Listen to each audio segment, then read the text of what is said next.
Hey everybody, I'm excited to do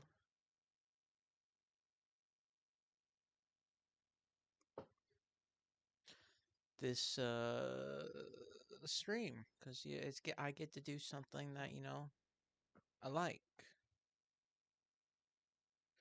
Once it fucking loads, I think it gets bigger every day. So and I got a little non-copyrighted music here. Not all of it's gonna match the general vibe, but whatever.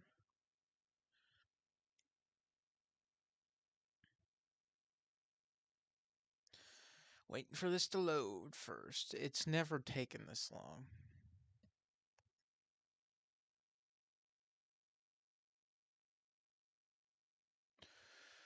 How's everybody doing? Hope everybody's good.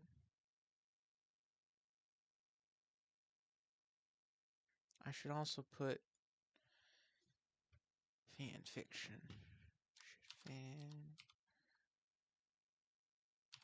fiction.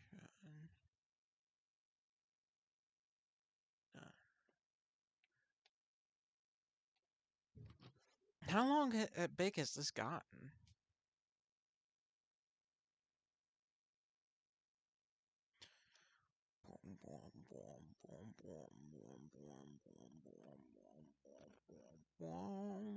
Gotta wait.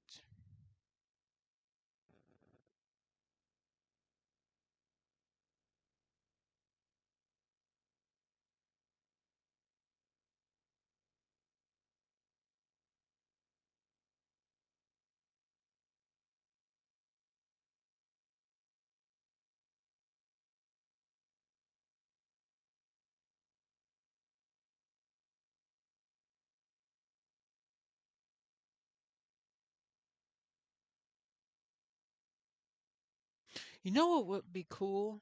Hold on. While I'm waiting for this to load, spin the wheel.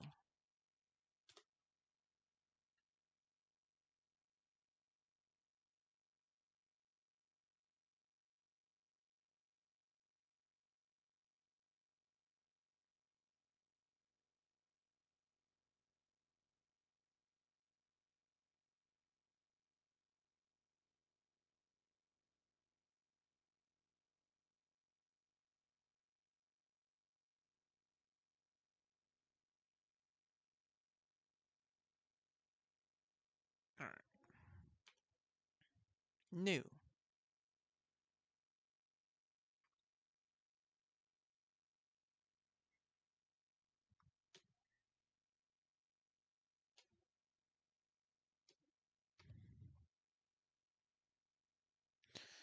Do do do do do do. Mm.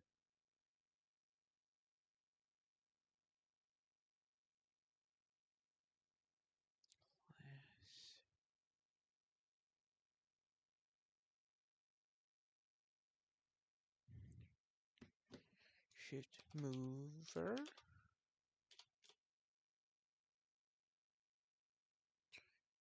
Shift shaker.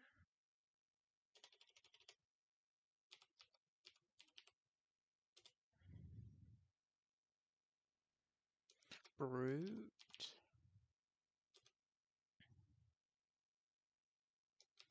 Breaker.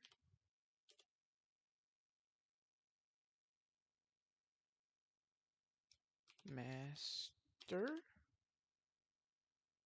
Oh, it's finally loaded up, but I'm going to do this first. Tinker.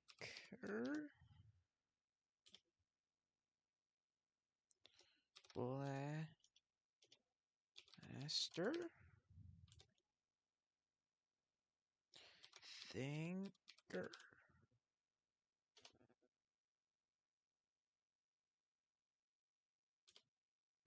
Striker.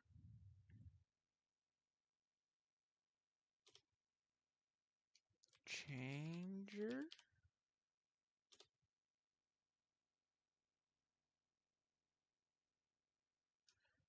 Trump. Not that Trump.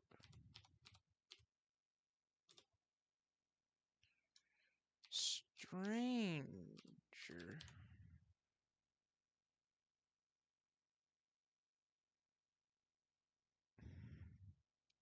All right.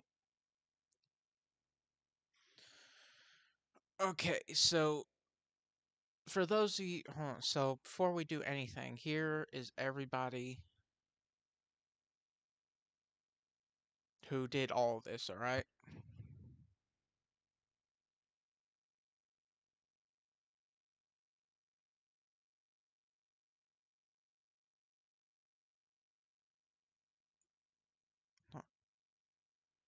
Who is that? Search.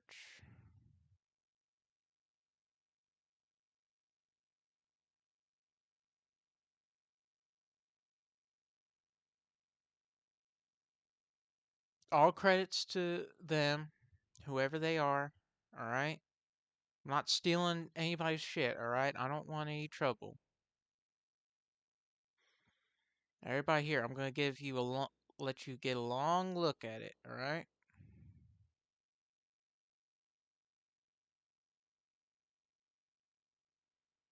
First off, there's there.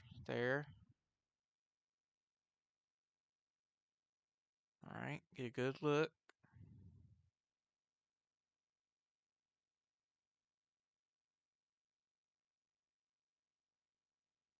All right, images. There. You can pause it if you need to.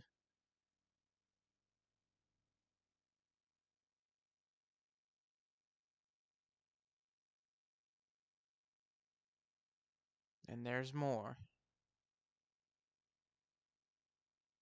All right. I asked them, or at least someone involved in all this, if I could, you know. Oh shit.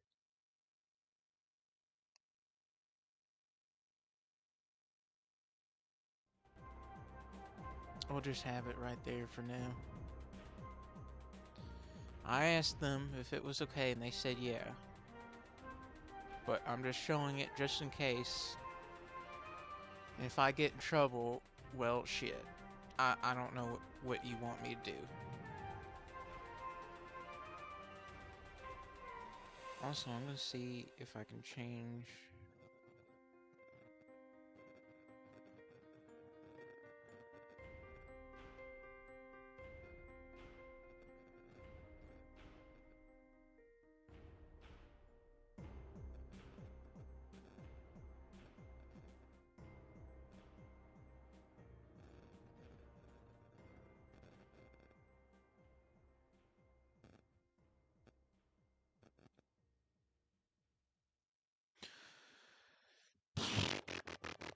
Let me see if I can...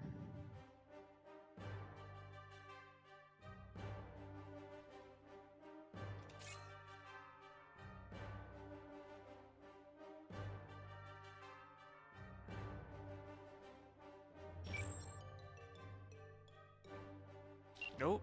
Okay.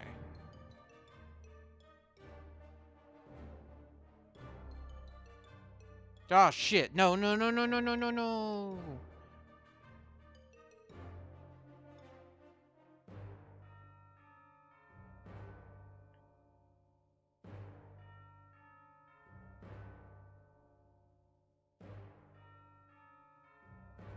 Okay. Shit.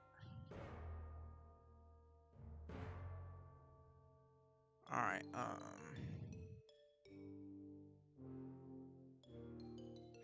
Fuck.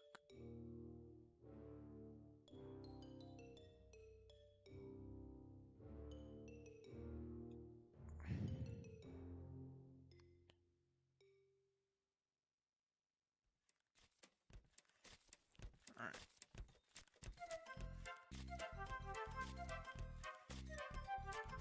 1, 2, 3, 4, 5, 6, 7, 8, 9.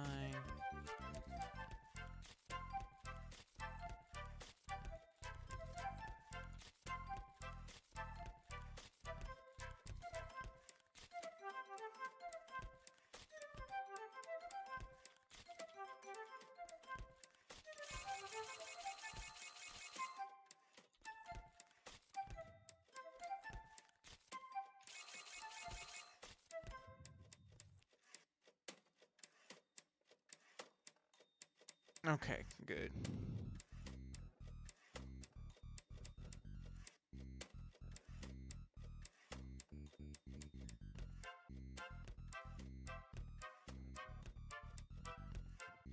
Okay, good. All right.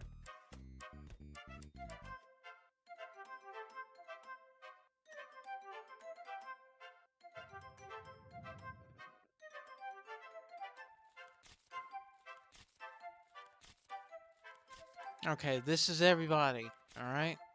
This is down here, everybody. So before I explain what this all is, let me go ahead and read the description. Two entities spiral through space, past stars and planets alike. Their parts shift between dimensions, approaching our world, one you recognize as Earth. They shatter into hundreds of millions of pieces into millions of Earths. The shattered pieces, shards of the entities, take root on empty Earths before bonding with humans. Humans, at their lowest, would go on to learn through conflict. Through this, they would advance the entity. Something went wrong with their cycle this time. A mistake causes the more intelligent of the entities to crash into a planet where it is not long after put down. The entity's shards remain in the hands of those who wish the death of the other entity. But things are not so easy. Even with all the parahumans, those bonded with the entity's shards working in perfect unison, humanity would stand no chance against the remaining entity in a fight. However, you may change that. You had the luck to be born in a world with an unrestricted precog who didn't know he was one, Wildbow, aka John Satan. McCrae.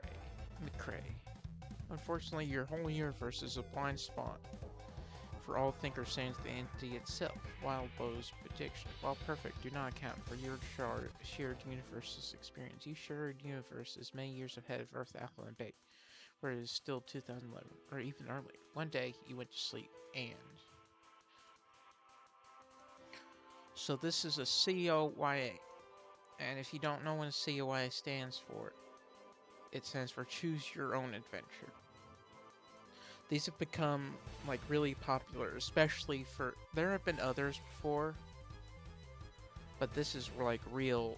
Worm has become real popular. If you don't know what Worm is... Wild Bow Worm.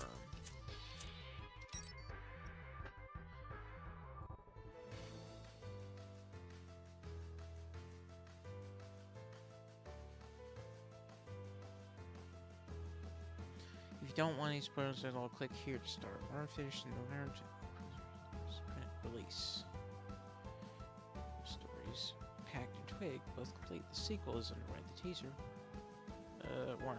An introverted teenage girl with an unconventional superior. Taylor goes out in costume to find escape from a decently unhappy and frustrated civilian life. Her first attempt at taking down civilians sees her mistaken for one, thrusting her into the midst of the local Cape scene's politics, unwritten rules, and ambiguous morals. As she risks life and limb, Taylor faces the dilemma of having to do the wrong things for the right reasons. The story, titled Worm, takes the form of a web serial posted in bite-sized reads in much the same way that authors such as Mark Twain would release their works, one chapter at a time in the days before full-fledged novels. Worm started in June 2011, updating twice a week, and finished in late November 2013. It totals roughly 1,680,000 words, roughly 26 typical novels in length, or 10 through 11 very thick novels. The story updated on Tuesdays and Saturdays, with bonus chapters appearing on the occasional Thursday, as explained below. The actual work is divided into a number of story arcs, each contain 5 to 16 individual chapters. Interlude side stories are inserted between each story arc to showcase events from different perspectives. Hold on. Alright, there we go. From different perspectives. Where was I?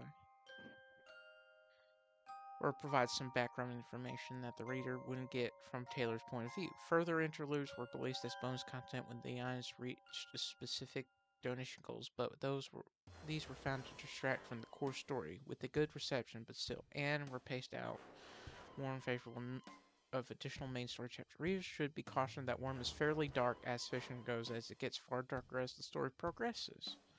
Morality isn't black and white. Taylor and her acquaintances aren't invincible. The heroes aren't winning the war between right and wrong, and superpowers haven't necessarily affected society for the better. I can't fucking talk. Just the opposite on every count, really. Even on the more fundamental, Taylor's day-to-day life is unhappy, with her clinging to the end of her rope from the story's outset. The denizens of the Wormverse, as readers have termed it, don't pull punches, and I try to avoid doing so myself as read. There's a graphic language. Okay. It would be easier to note the tree won't. All in all, this probably isn't a story for some. Okay.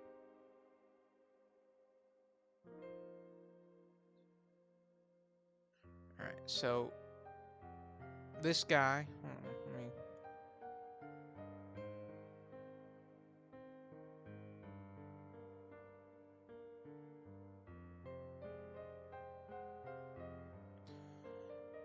This guy with the little deer thing is he made it, alright? Go to check out this. I haven't read it, but you should if you like that kind of stuff. Alright. Follows the main character, but anyway. So Worm has very interesting powers and things. And CYOAs have come out of it. And this, I think, is the best one that I've ever seen. It's like interactive. It's got all this stuff. Oh shit, I accidentally put all. You can choose things in any way I want to do one. So, we're going to, because I don't want to play Borderlands. I want to do this because I like it. It's for funsies. Alright. So.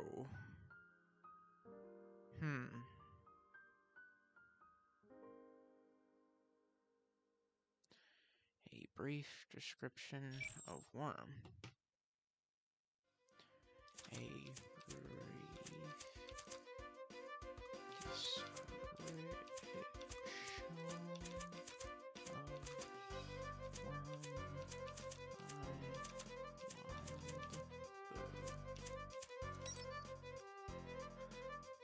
See, follows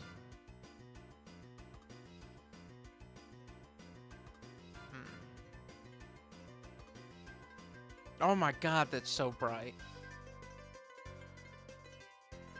Hello, two people that are watching.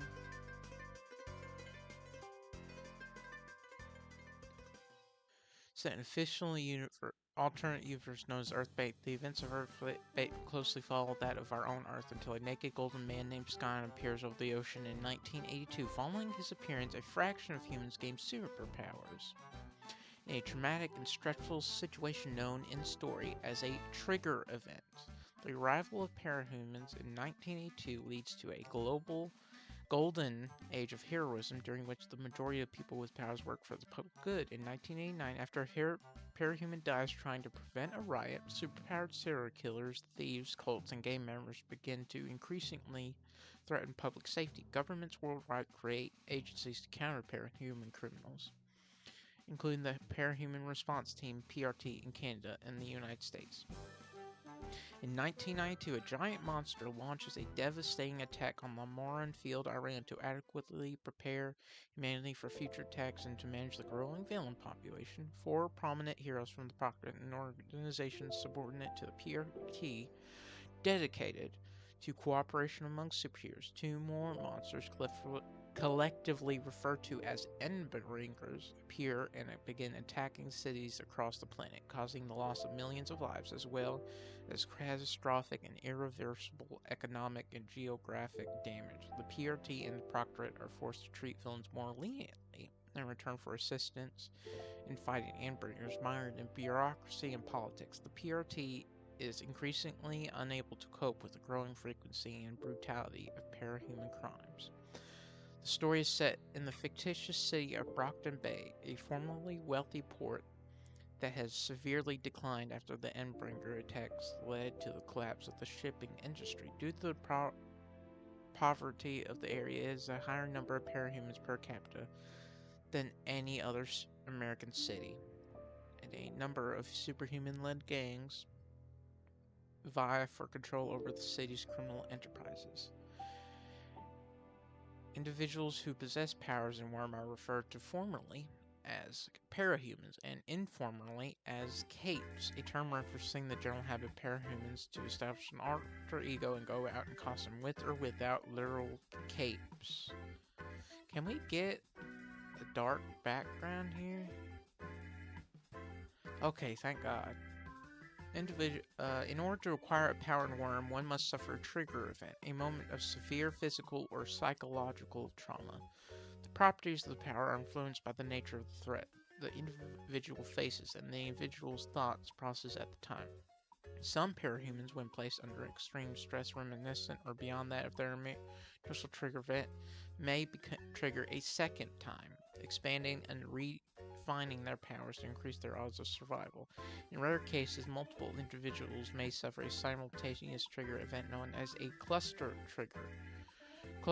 I'm talking more about the world than the CYOA. I'm now realizing cluster triggers are often complicated and intense interpersonal relationships within the cluster, often referred to as the kiss-kill dynamic. Individuals who have spent multiple years around capes will, on occasion, trigger with a similar power. These individuals are generally referred to as second-generation capes, as many are children of previous parahumans, although powers are not strictly speaking heritable.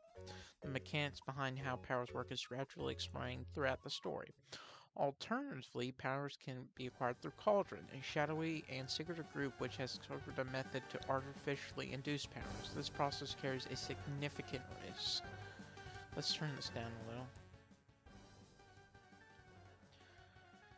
Grotesque of deformation or mutilation, with the strength or safety of powers acquired varying greatly. Individuals whose Cauldron acquired powers result in noticeable or grotesque mutations are referred to as Case 53s or monster capes. Nah, shit.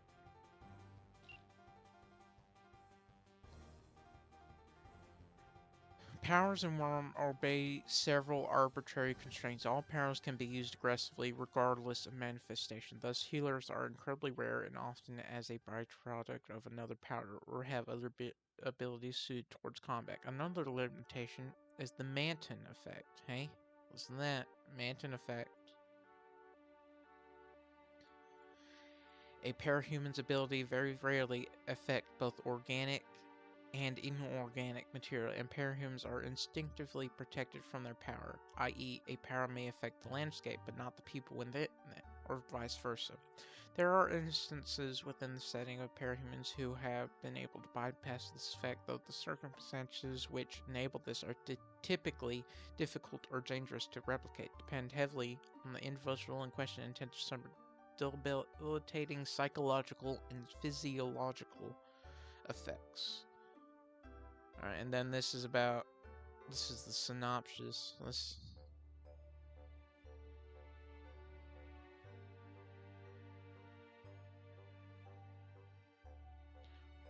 I'm gonna make the world.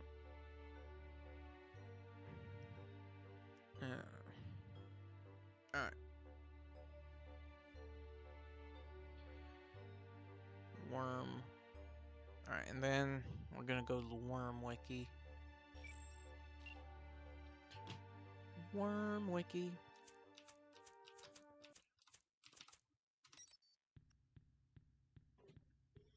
Alright, now you. Oh, well, shit. Now I just have one person. Well, crap.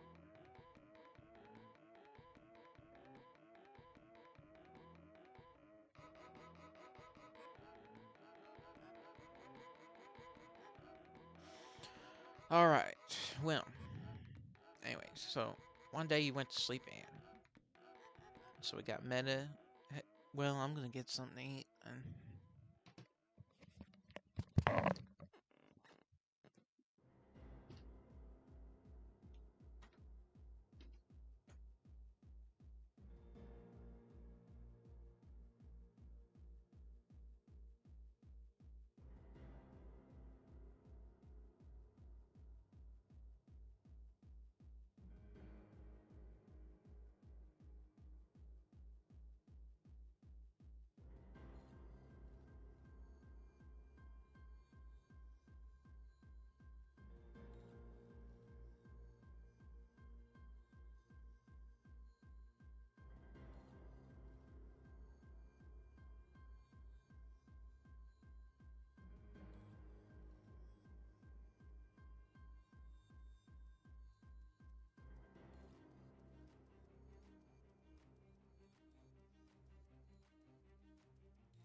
So that's the general synopsis of it. I made Alfredo.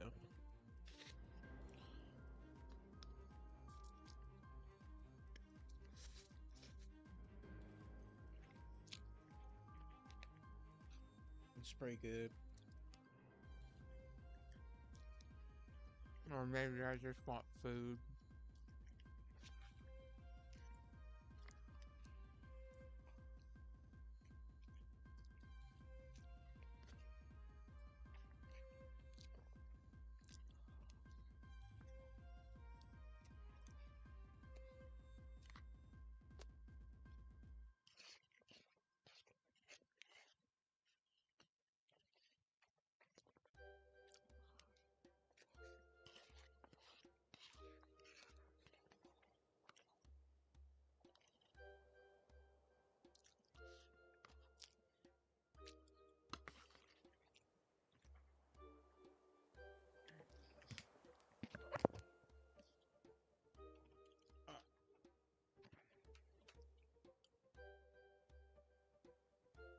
Hold on.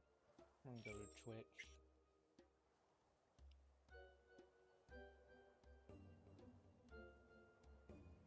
No, it's fine. Alright.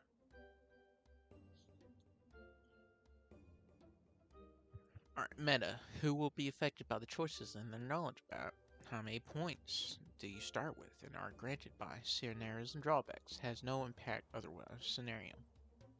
At what point you will arrive? Who will you will be? Perks, things that help you and cost points. Drawbacks, things that harm you but give you points. Powers origins, what is giving you your powers? Powers, choose your powers here. Skills, skills that you have uploaded to your brain, like the Matrix. Items, costume and items. Companions, missions. Those are challenges you can take to make your story more interesting if you want.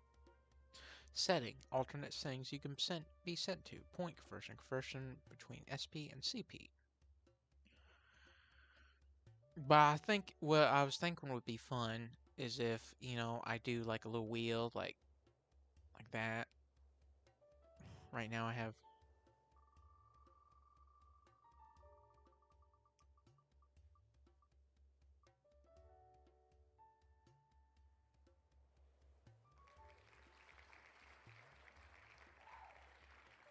customize.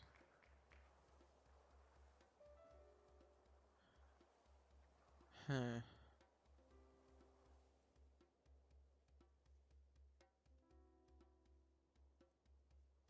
Hmm.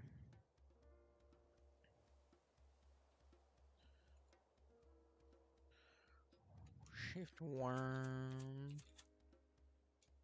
Power. Classification.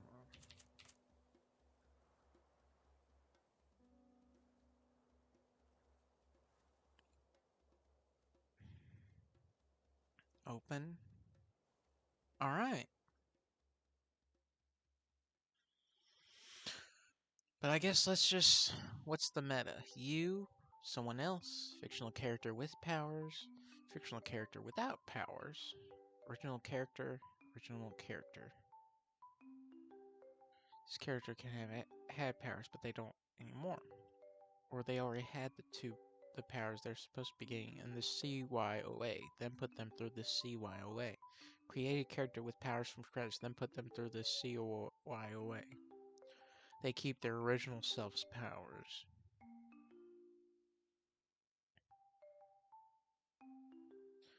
Fictional character with powers. Choose a fictional character. They're the person to whom the choices you choose apply to. They keep all their powers, even if it doesn't really make sense that they do. If you choose a character from one, their original self remains unless they reincarnate as themselves. Fictional character without powers. Choose a fictional character. They are the person to whom your choices you apply. They lose all their powers, though their skill set remains. If you choose a character from Worm, their original self remains, unless they reincarnate as themselves. Meta. You are the one to whom these choices apply. However, before these choices take effect, you make another build with any CYOA, and that will take effect first. You choose to live through the other build for a period of time first, if it makes sense. Meta awareness. Are these choices made by the target? If so, in what form did they make their choices? Someone else. Someone else made the choices, but the meta target has to deal with the results. They played a CYOA adapted to fit their perception, so it didn't call their own reality a story, and if Worm didn't exist as a story in their reality, then CYOA gave them the cliff notes of it. Deal. A powerful third party confronted them and gave them their choices altered to fit their perceptions, so it didn't call their own reality a story, and if Worm didn't exist as a... and gave them the cliff... Alright.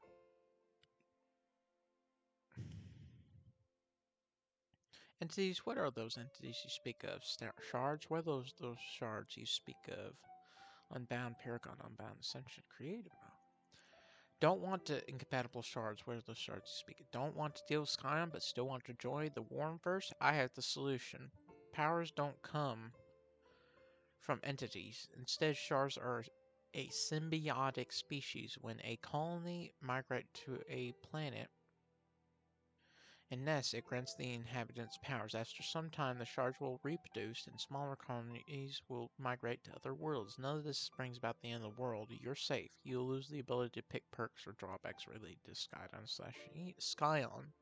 Skyon/Eden, and specific ones related to entities. However, through some strange twist of fate, cauldrons still exist. Dr. Mother has found a dying colony of shards and is exploiting the corpse to create vials.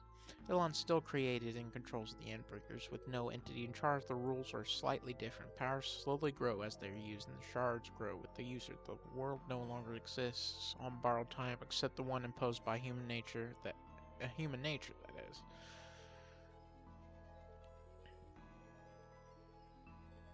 Alright.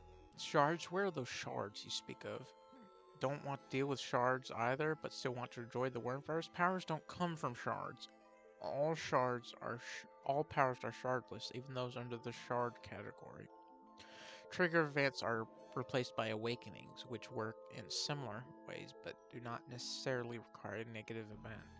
However, through some even stranger twist of fate, cauldrons still exist. Dr. Mother has the power to create vials that grant powers. Eidolon still created and controls the Endbreakers, with no entity or shards in charge. The rules are slightly different. Powers slowly grow in strength and versatility the more they are used. The world no longer exists on borrowed time, except the one imposed by human nature. Removes the limit on the number of Paragon powers that can be picked. Unbound Ascension removes the limit of the number of Ascensions that can be picked. Creative mode. Go wild with the build of your dreams. Again, credits are down here.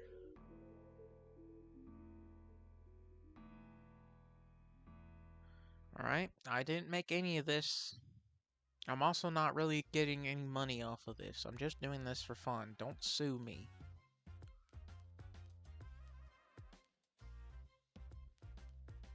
Alright. Difficulty scenario.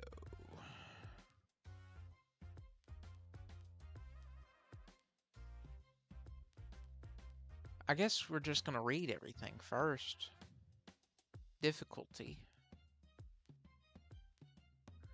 Easy, you gain more SP and CP from scenarios, perks, and drawbacks. Standard, you gain the standard amount of SP and CP gained from scenarios, perks, and drawbacks.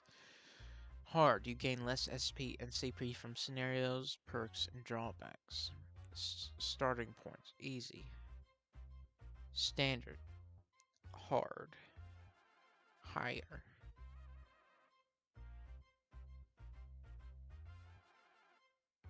And then this is, I guess, if you want to do that. Scenario. Story start. January 3rd, 2011. This is the day Taylor Hebert, the primary focus of Wild Bow's visions, was shoved into a locker and triggered with the power to control arthropods. If you don't change anything, you have about 2 years and 5 months before the remaining entity attempts to commit multiversal genocide. I'm going to be honest, unless you read the wiki, which is right here, you're going to be very confused.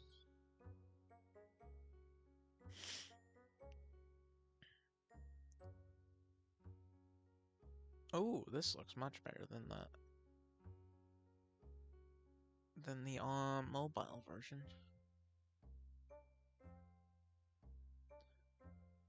But anyway.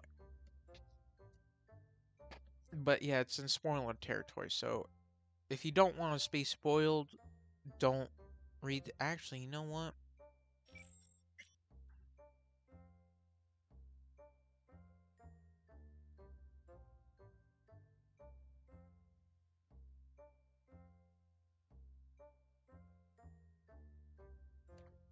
Shift spoilers.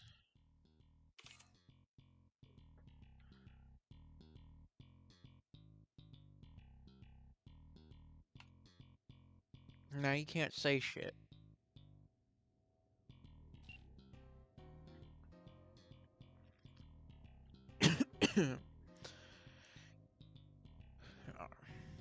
This is a couple days before Taylor Hebert, the primary focus of Wildbow's visions, first debuted as a cape, an active parahuman, and fought Lung, the dragon of Kyushu. If you don't change anything, you have 2 years, 2 months, and 13 days before the remaining entity attempts to commit multiversal genocide. July 1st, 2015. You find yourself half a month before the start of war. Sorry, it seems I got the wrong info. Wildbow is a post-cognitive, not a pre-cognitive. I don't know who any of these people are, I don't think.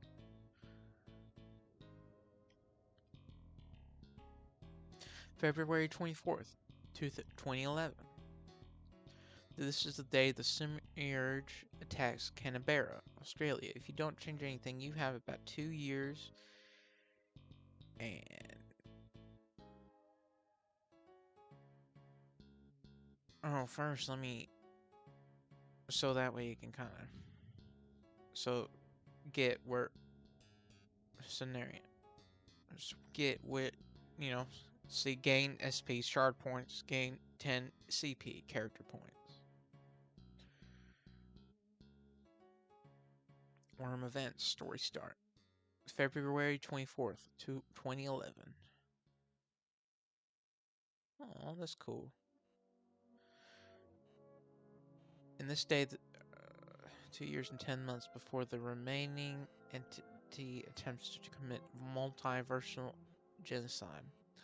May 15th, 2011. This is the day before Leviathan attacks Brockton Bay. Drawn by gang wars, the subsequent chaos, and several reasons unknown to the general public, unless something extremely radical happens, Leviathan will not change its purpose. This is the day, July 26, 2011. This is the day when Behemoth attacked New Delhi, India. After a devastating battle, Behemoth fell under Skion's beams. This moment became a turning point in history, making the first time an Endbringer faced his end. January 20th, 2012. This is the day when the new fourth Endbringer, Khonshu, attacked Japan. He was driven back only after 3 days of intense battles, involving both local and international heroes. October 10th, 2012. This was the day when the last Endbringer known to humanity, Bohu and Tohu, also called the Twins, revealed themselves in the world. They attacked Berkrest and Los Angeles one after the other, and due to their then unknown powers, the battle was lost. Hello. June 20th, 2013. It is Gold morning. Jack Slash will convince Zon to kill the entirety of humanity, in what will later be called Gold Morning. Today, you have less than a day to prepare. It's best to make the most of it. December 23rd, 2009. This is the day the Semiurge attacks Madison, Wisconsin. If you don't change anything, you have about 3 years and 6 months before the remaining entity attempts to commit multiversal genocide. Summer 2009. You will find yourself on the day before Emma Barnes, Taylor Hebert's childhood friend, and her dad gets attacked by the ABB. You have about 4 years before the remaining entity attempts to commit multiversal genocide. I'm going to stop the time. I'm going to stop reading time. This is a week before Annette Herbert, Taylor Hebert's mother, dies in a car crash while using her cell phone. If you don't change anything, you have about 5 years before the I just said I wasn't going to read that. Spring 2007. This is a few days before the Boston Games, as it came to be known, even starts. Villains from everywhere, such as Damsel of Distress, will come to try to fill the gap of power that appeared at the Proctorate, the rest of the major villains of Boston. If you, all right, I'm gonna stop.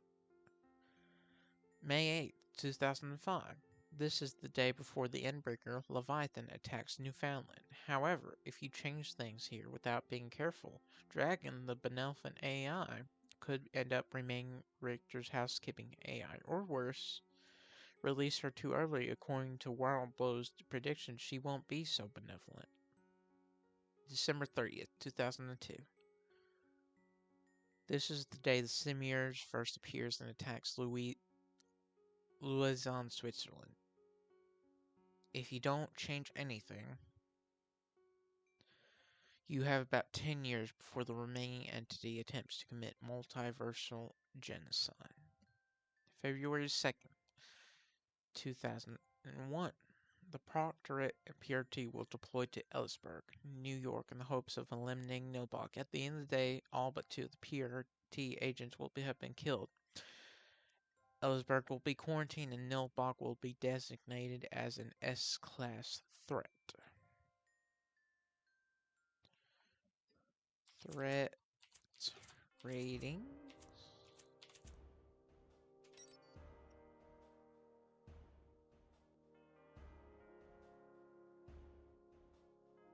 Class threat. Nilbach. Huh.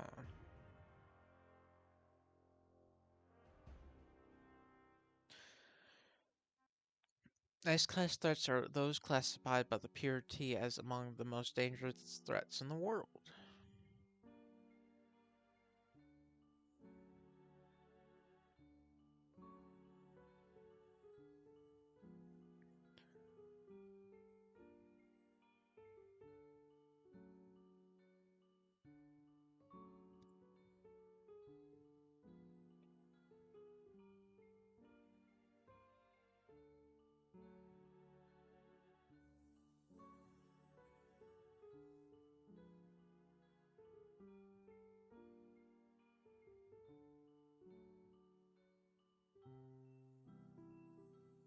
Sorry, I'm just...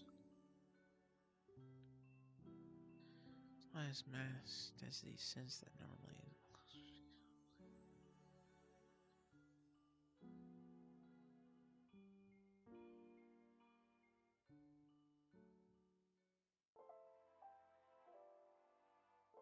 That's cool. Alright.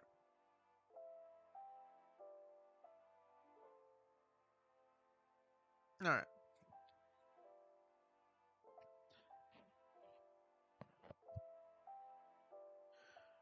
Alright.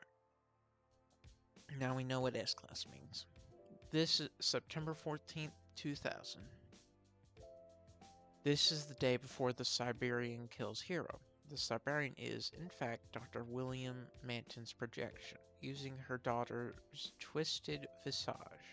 However, his projection is powerful, up to damaging even the invulnerable Alexandria. Few things can stop the Siberian, and what little can just pop the projection temporarily. By default, you have nearly 13 years before the remaining entity goes on it. Alright. November 1st, 1999. This is the day before Leviathan attacks Kyushu. November 2nd is also the first appearance of Lung, who would do more damage to the Leviathan than any other cape before him by default. Alright, no, we're not reading the Bible. June 9th, 1996. This is the day Leviathan first attacks. This is the day Leviathan first appears and attacks Oslo, Norway. If you don't... Alright. December 13th, 1992. This is the day Behemoth first appears and attacks the Maran oil field in Iran. May 1st, 1988. This is the day that Alexandria, Elon, Hero, and Legend formed the original Proctorate team. May 19th, 1982. May 19th is the day before Elon, the first appearance of Sky, Earth's greatest hero. It is also the first appearance of anything truly extraterrestrial or supernatural on Earth. You know the truth about Sky, though, don't you? Alright. War event historical. Huh.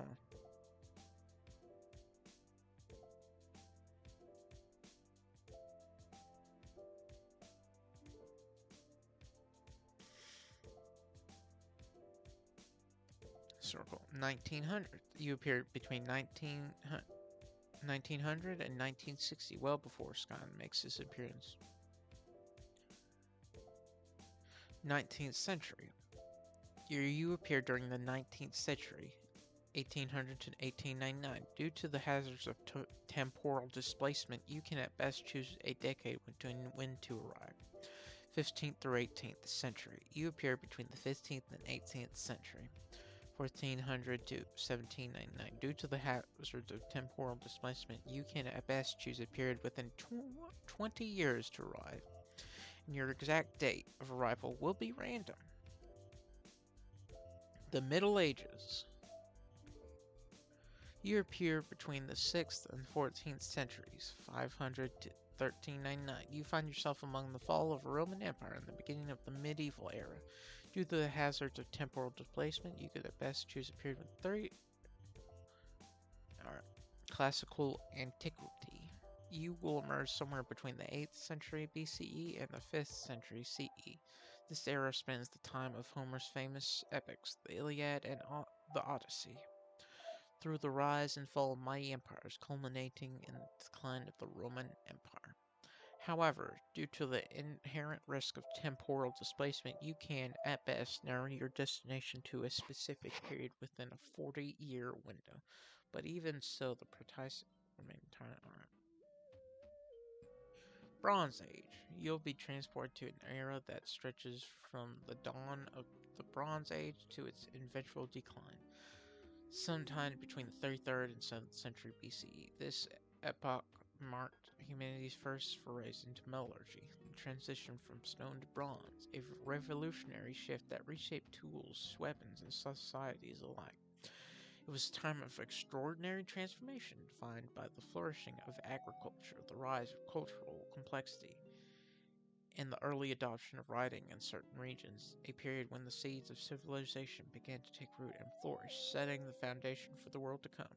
While you have some Dawn of Man. You are dropped in between 2 million and 200,000 years ago. You have some leeway in choosing. Jurassic period. You appear millions of years before humans even began.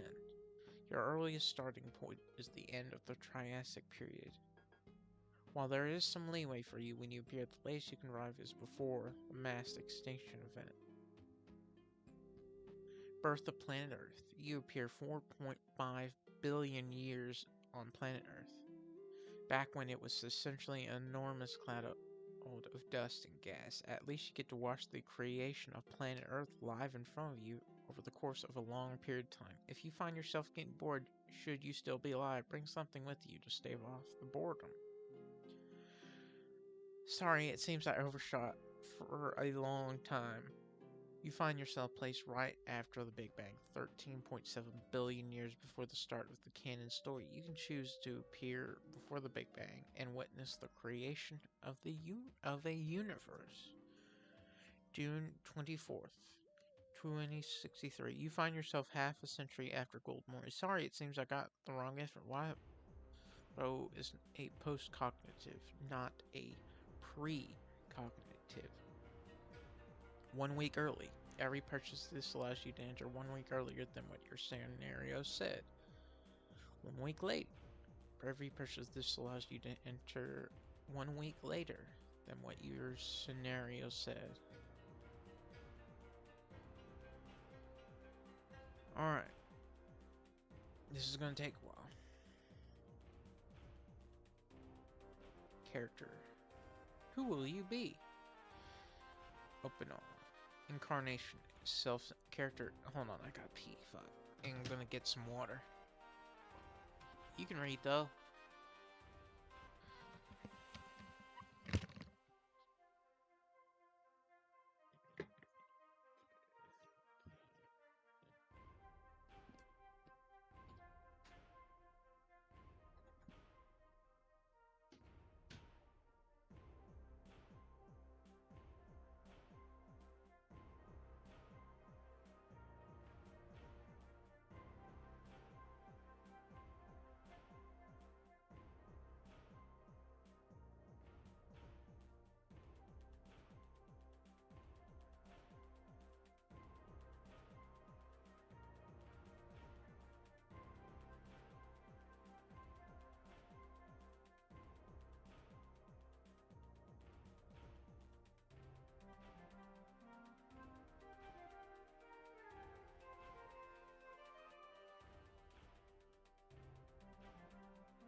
I'm back. I should let you know that some options don't come unless you pick specific things. Like the stuff down here. Nothing will show up. Incarnation. Character self-insert.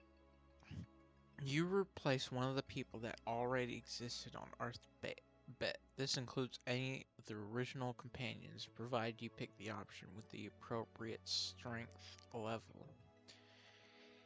Even if they may not appear in the story normally, you keep their power if they are already triggered. In addition to any powers you choose here, you shall have all their memories and skills. You will be able to act just like they did. You can decide how far you merge. If it's just your mind and their body with their memories and skills, or if your personalities merge completely. If you want, you can decide how this works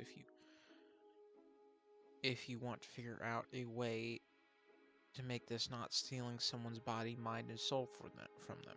If insert into someone who has yet to trigger, if you trigger a second trigger, you will gain their powers. Reincarnation. Thankfully, whatever method was used to make the portal, it allows you to be reincarnated as someone who fits your criteria. You shall have all of their memories and skills. You'll be able to act just like they did. You can decide how far you merge, if it's just your mind and their body with their memories and skills, or if you're personally merged completely. If you want, you can decide. Drop in. Your body is remade for you, just as it was. You will have no identity on Earth. Age. Can't see that. Sex. Can't see that. Gender. Can't see that. Appearance. Can't see that. Identity. Can't see that. Alright. Perks. Ooh. Now we get to the good shit. Hold on, I'm gonna get some long pajama bottoms on.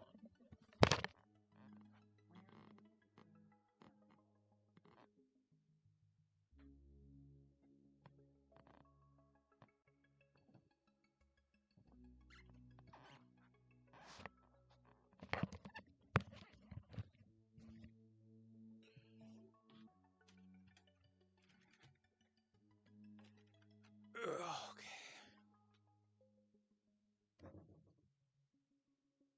Regular badass. You may be shardless, but you have one thing going for you. You're a fucking badass. You pick up new skills with ease and master them much quicker than most would. If you weren't already a genius, you'd become a low-end genius. You become more perceptive. You also find that finding weaknesses in a parahuman's powers or creations is a lot easier for you than it is for most others. Olympic. Your muscles' natural regeneration, bone density, intelligence, and perception and senses are all just short of parahuman. Rapid learning. Your ability to learn anything is greatly improved. You learn both theoretical and practical knowledge over 5 times faster than your base capability. This only affects you mentally, meaning while you can learn multiple martial arts, you may not be physically capable. This only works on Monday's skills and your ability to use power effectively. Excellent education. Your extensive knowledge of both learning and teaching has significantly enhanced your own learning ability. You now learn 15 times faster, and those you teach experience improvements as if they had the rapid learning perk and learning skill. Frankenstein. Incompatible entity. You're a low-level brute in durability, strength, and regeneration. A low-level thinker in reflexes, reaction time, and senses. And finally, a low-level mover in speed. You are resistant to master effects, and predictions about you are often slightly off. Thinker powers that sense your mind won't work properly. Unity of mind and body. Required Olympic or rapid learning. Your mind now matches your body. You are now a low-level thinker with enhanced cognitive capabilities that elevate your learning speed, memory, and skills far beyond human limits. You can acquire and master new skills at a parahuman level, learning in weeks what would take others years. Additionally, your enhanced mind and body work in concert. When engaged in high-pressuring situations, your mind shifts into tactical overdrive, allowing you to analyze threats, predict likely outcomes, and make optimal decisions in real time. Cosmetic shapeshift. Required character insert or drop in and compile. Just once, you can change your appearance to anything you like, as long as it's within human limits. You can change your sex and age, along with any internal changes that these entail, but nothing more. You cannot increase your muscle mass with this power, though you can redistribute it. Taking this alongside with Case 53 will allow you to fine-tune your Case 53 mutations. This opens up the sex agent appearance in the character tag if you do not already have access to it. Blank. With this, you've been rendered completely immune to being perceived by thinker abilities. Your future and past cannot be observed. Clairvoyance cannot detect you. Danger senses cannot warn their users about you. And even models constructed by the user's knowledge yield no results. This is pervading enough that you cannot even be perceived by noticing the blind spots in their sight. Such powers simply acting as if you didn't exist. You can, at will, allow selected thinker powers to perceive or set up parameters for which they work, such as when a specific person is using it or only when it is beneficial for you. You can rescind this allowance at will at any time. Mental barrier. You are immune to any powers that would directly affect your mind, emotions, or senses. Indirect effects such as invisibility, pheromones, and drugs will still work on you. With your permission, you can allow powers to influence you. You are absolutely protected from any and all things that would directly affect your mind, emotions, and senses. There is nothing that can influence your mind, ranging from hypnotic technology to mimetic hazards. This also applies to your digital mind, should you have one. You are immune to viruses, subversion, and hacking. With your permission, you can allow things to influence you. Trumped the Trump. Well, hold on.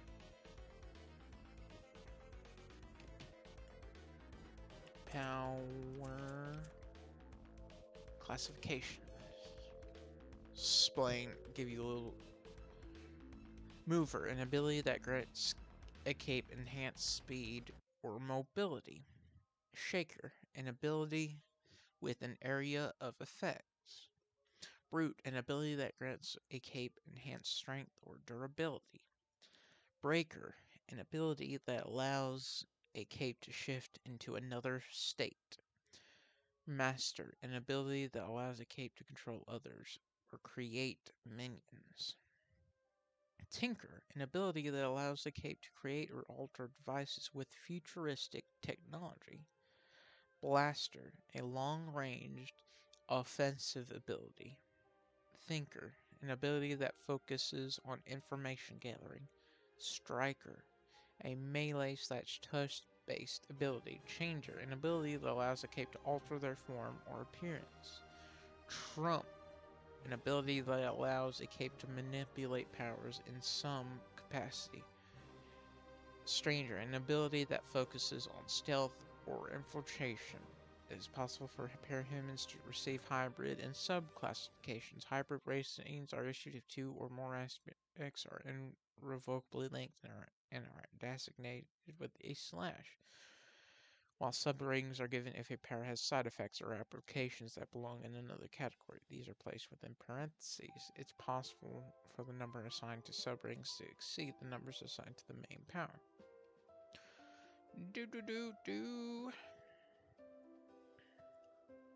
Any powers and internal power supplies you possess cannot be drained, suppressed, weakened, stolen, copied, altered, controlled, reproduced, or otherwise manipulated against your will, unless you will it to be otherwise. Trump powers do not work on you. You could even block certain aspects of powers influence you, either yours or theirs, such as being given a power and not being mastered through it. You can be mastered in consenting to a trump working on you if you haven't selected mental barrier, though.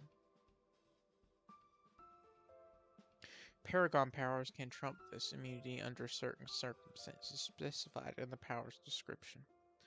Powers sustenance. Incompatible. No powers. Entity. You no longer need to eat, drink water, breathe, or exercise, as your charter power will sustain your body for as long as it has energy. Who wants to live forever? Your ability gauge can be altered whenever you want. You can make yourself younger or older whenever you want. You can also fake age as if you were growing up normally, although you wouldn't suffer the normal effects of old age. This doesn't increase toughness or physical ability, aside from protecting you from the virility of age. Immortality phase safe. Immortality, or even just an extremely long normal lifespan, might sound amazing on paper, but it's always all it's cracked up to be. Sure, getting to experience anything the world has to offer without fear of death might be fun at first, but there will come a time where you'll have tried it all. Every activity done, every place visited, every skill learned, every type of person met. Eventually, at some point, you just won't be able to get excited for or get any fulfillment from anything anymore. Eventually, it will wear anybody down. You'll be a walking husk numbed out of all feeling, wishing for that spark of life that made everything so vibrant to come back to you. This fixes that issue. With this perk, you'll never lose that spark again, allowing you to experience whatever the world has to offer as much as you want without ever growing dissatisfied or listless. Each time feeling even as fresh and new as the first, if you wish. This does not affect your personality either, only making sure that you'll never be susceptible to ennui or listlessness.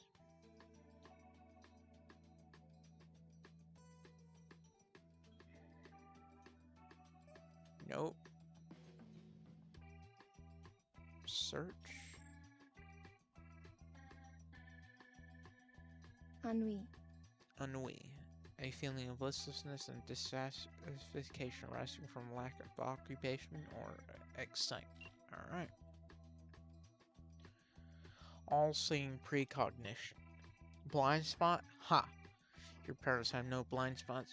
They can see Eidolon, the Endbringers, the Indi, Mantellum, and all other blind spots. Your parents just have one blind spot anyway. You cannot see those with the blank perk. Only if Sith deals in absolute. So what happens when the unstoppable force meets the immovable object? Which wins? The answer is now simple. Which one do you want to win? Now when powers of an absolute nature clash, you can choose which wins, whether yours or another's. You may also choose to have it switched at any time or have the effects simply cancel each other out. This also allows you to enforce any of your powers, perks, and other effects as absolutes, even if they wouldn't be otherwise. This can be turned on and off.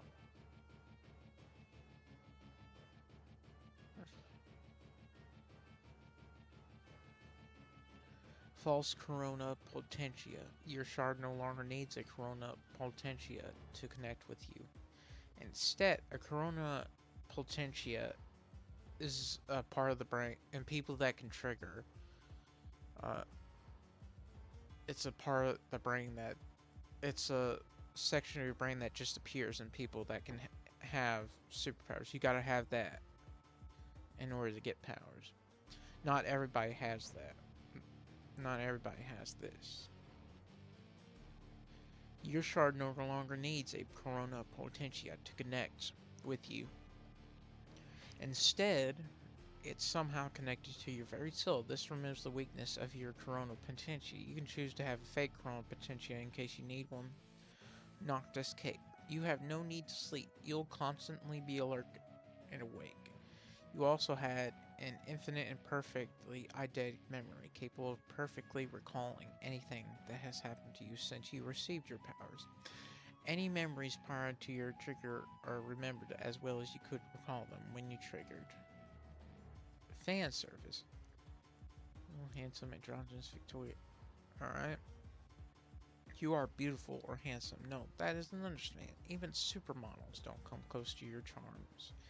Any wounds you receive will heal properly and won't scar unless you want to, never tarnishing your looks all the same.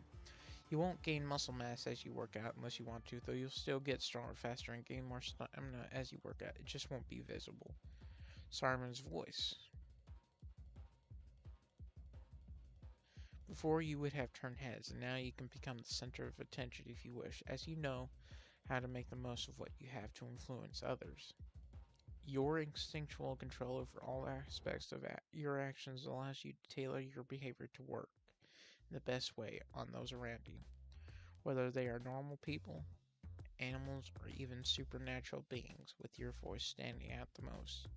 Your voice is like molten chocolate in the ears of others, so beautiful that it can bring out the best in people and stop conflicts between them with just a few words. Your ability to influence animals and plant ideas into people has merged into this, making it even more powerful. You know how to make someone fall under your spell within moments of meeting them, implanting ideas into all living creatures. Even the smallest things like a whistle or a hand gesture can activate them as sleeper agents, with your voice alone being able to greatly influence both people and animals. Aside from controlling others, this is also effective in conveying complex signals and allowing others to pick up on the general idea of you at the message, or helping you build a successful career in show business where people can't get enough of you. Most would mistake you for a parahuman, or even someone blessed by Aphrodite. Smoldering. You will always experience dramatic moments where you smolder, whether it's while admiring a breathtaking sunset or locking eyes with a formidable opponent. These moments also include simple poses made to highlight your good side. These intense, captivating moments are never unnoticed. There will always be someone nearby to witness and appreciate your prince's magnetic presence. Dramatics. You possess a dramatic flair that ensures you are always the center of attention. Everything you do, whether intentional or not, draws the eyes and ears of those around you. Your presence is naturally magnetic, effortlessly capturing the attention of any audience. This manifests itself through both verbal and nonverbal cues. From the way you speak to your gestures and even your silence, you exude an aura that can be felt by everyone, making you impossible to ignore. This flair allows you to navigate any situation with a natural gravitas, ensuring that you leave a lasting impression on everyone you encounter. You can turn this on or off at will. This is a lot of reading. Oh no, guys, it's just gonna be more reading too. I just realized.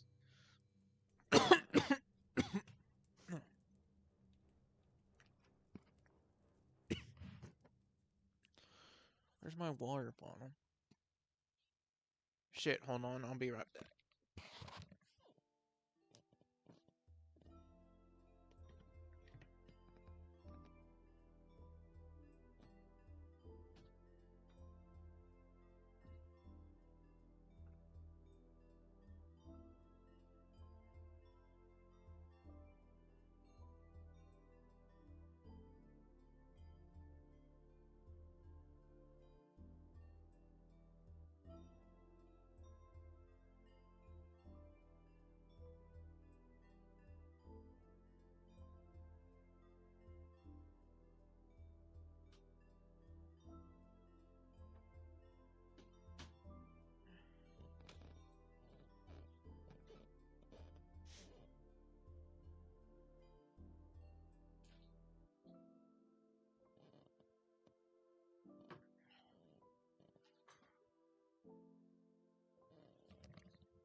Adorable.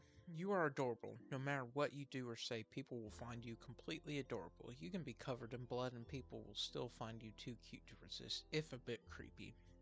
This affects your subconscious actions. In both conscious actions and physical appearance, to a limited degree, you can toggle this perk on or off. On and off. Wealthy. You have Batman's real superpower. Money. This comes in the form of numerous bank accounts, investments, and assets worth millions, several properties worldwide, and a few safe houses. It goes without saying these assets are only on your world of arrival. The money refreshes as you spend it, either from interest or dividends, but you only have $5 million in liquid assets. If you need to withdraw any more than that, you'll need to talk to your private banker. Legal identity. You have a legal identity in the place of your arrival. You can choose to customize this legal identity within reason, ranging from a student of a certain school to a dock worker to a lawyer. This is mostly useless if you choose reincarnate or character insert, though a homeless person or a sufficiently young orphan might not have one.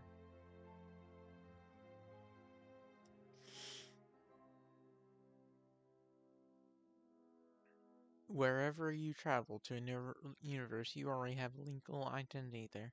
You can choose to customize this legal identity within reason, ranging from a student to a certain school to an adventurer from a guild.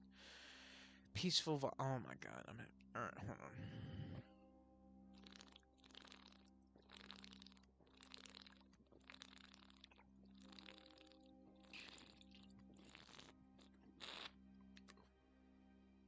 Okay, I have no more water.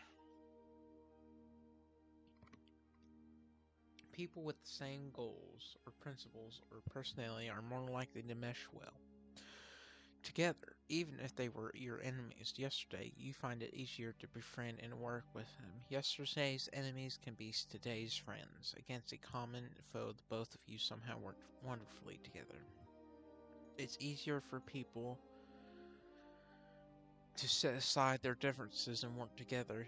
You'll be more likely to work well together on a team. This even makes the actions like tinkering together easier. Before a fight with an intelligent being capable of communication begins, you will have a 5-second window to initiate dialogue with said opponent, where both you and your opponent will be unable to attack or affect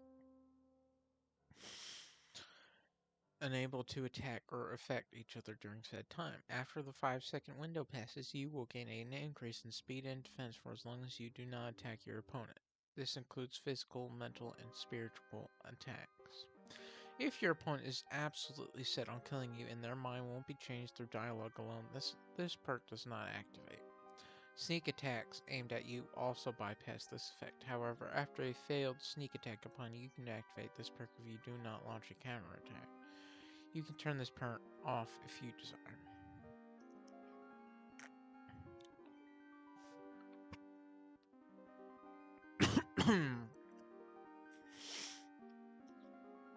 Cauldron membership.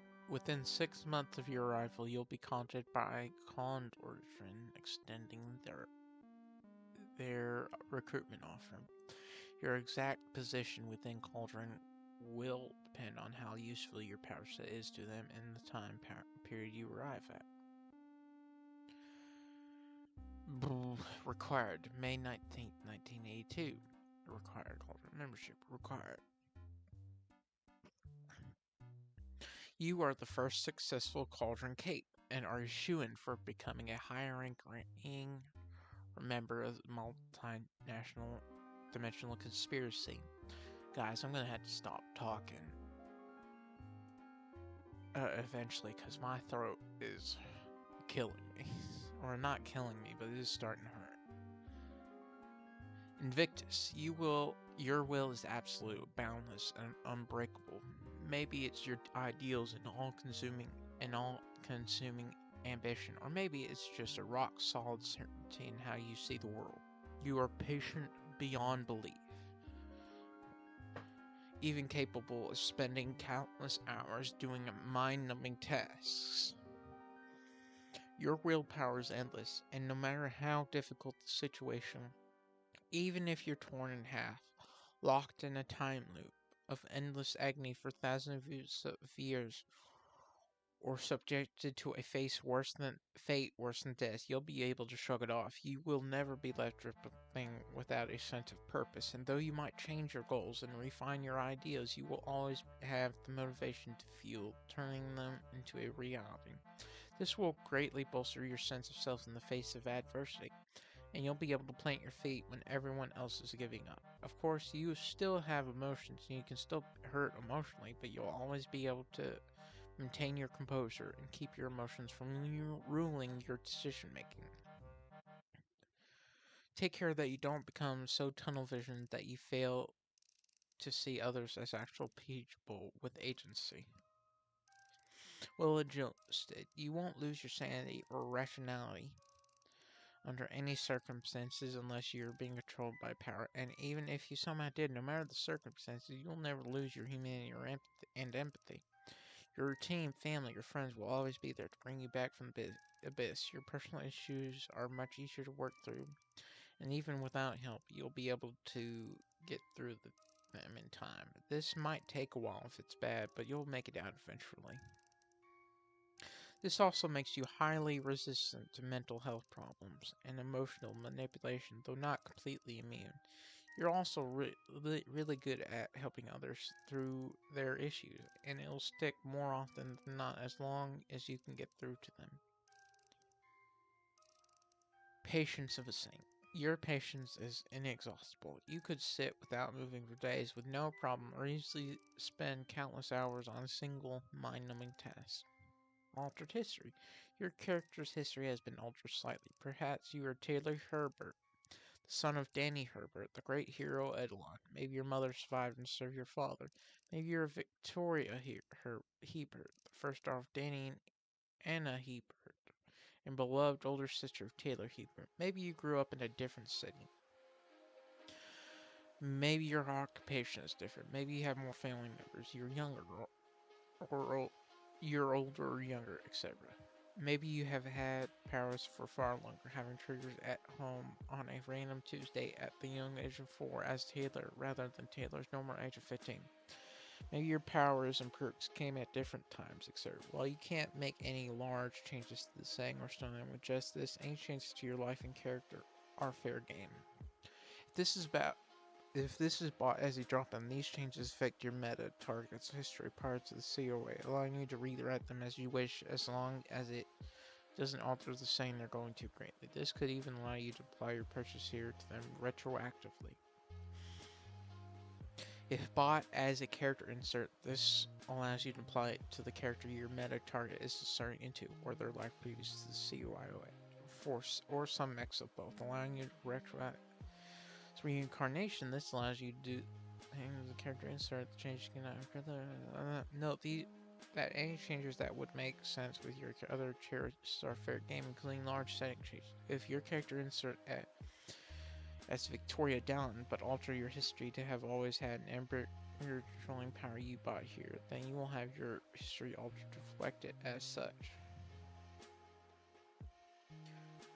Alright, from now on I'm just going to say the title, so that way you know that I'm reading it, and then I'm going to read it in my head. Reputable.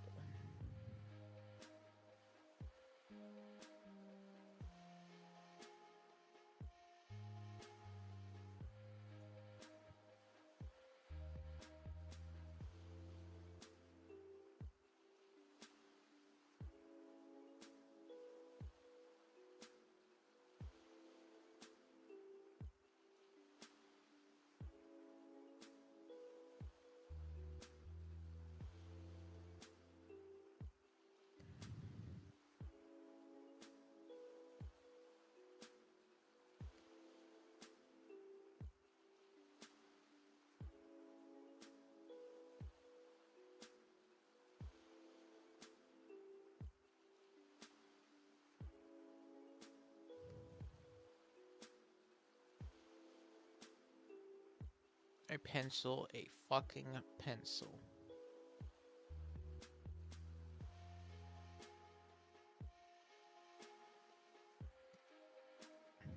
Natural leader.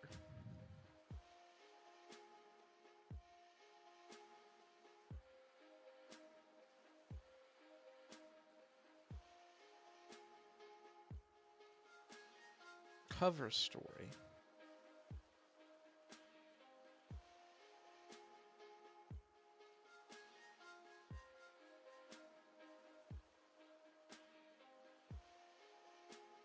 Plot armor.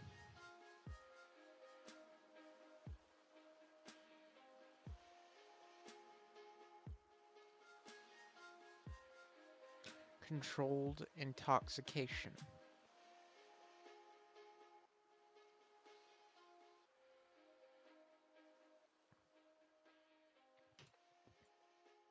Sorry, my feet are cold and I'm getting socks on. My footsies are cold.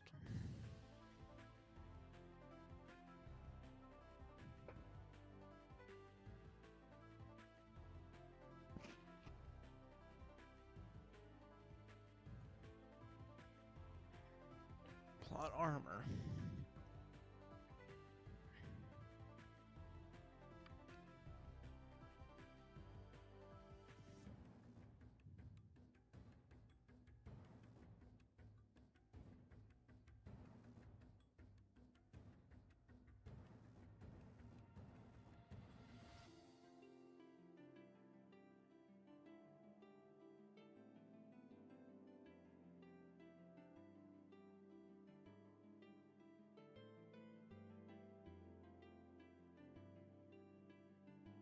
Conflicted predictions.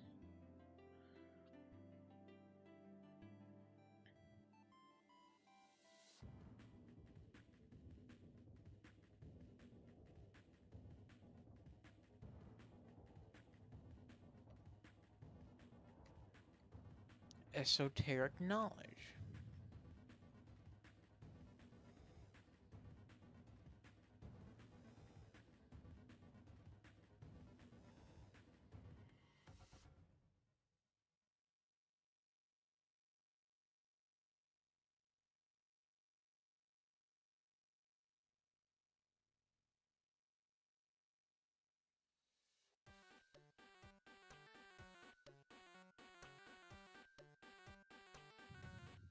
Pocket shard.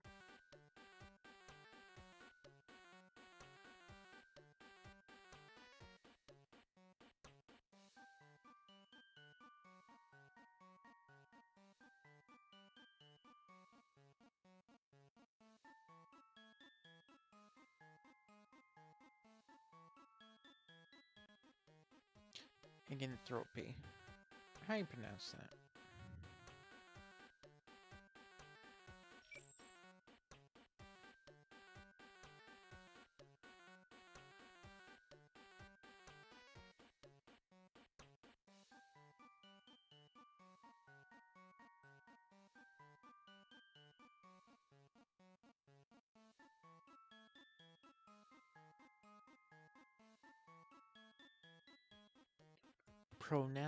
Pronounce. Negentropy. Alright. If somehow went unnoticed by the entity. Oh, negentropy.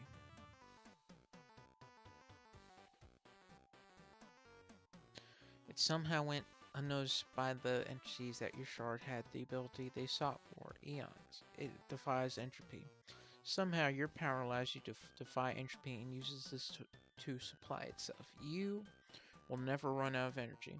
This is more or less useless unless you're either immortal or think you can convince the entity to leave behind all their other shards, including Sting, and therefore not kill all humans in exchange for your shard. A shard without this perk may still have the ability to fight entropy, but you need to find it yourself because the shard doesn't already know. Entity energy generation. As an entity, you have the knowledge of how to defeat entropy and generate energy ex nihilo, out of nothing. All of your shards are capable for sustaining themselves indefinitely and produce buds during a cycle. Without the feeder cluster, your growth is very limited until you develop better energy generation capabilities. Magical girl. I'm not going to read this out, man.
time to transform during time-critical events and somehow not waste a single second.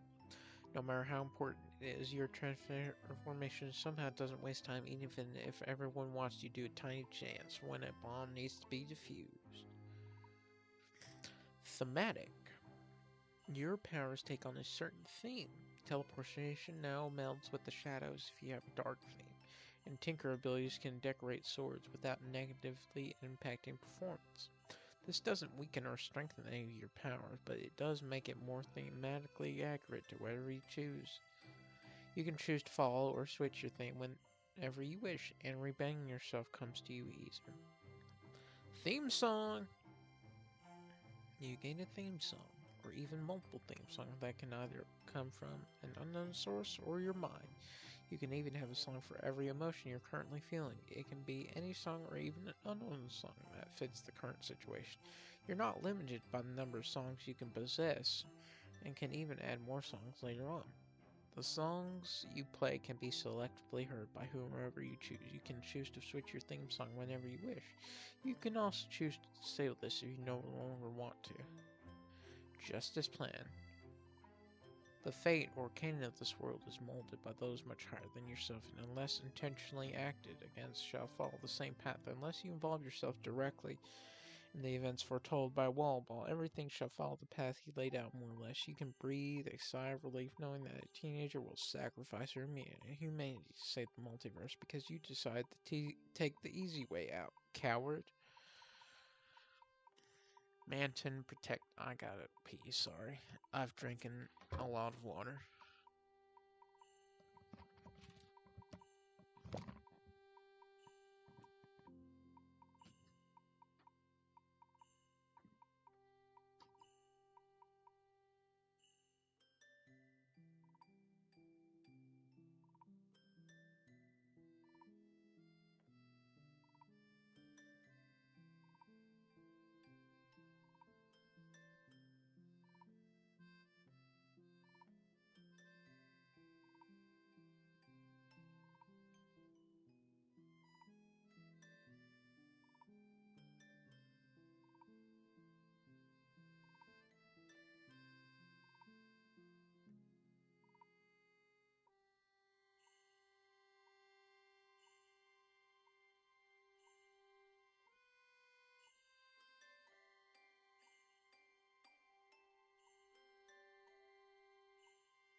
My cat is like, come on, let me in there. Come on. Just a little bit. Manton protected. The inside of your body is protected against influences that attempt to target it. For example, a telekinetic cannot crush your heart inside of your chest. You also gain some measure of resistance to esoteric attacks like instant death or erasure. This is not complete immunity, and it will still hurt you severely, but you will at least have a chance to survive. Homecoming. Now, even without a specifically geared power, you're capable of traveling to potentially any universe. If you have some power that allows teleportation or other similar abilities, they can now be used to travel to any world you wish freely. This also ensures you do not misfire.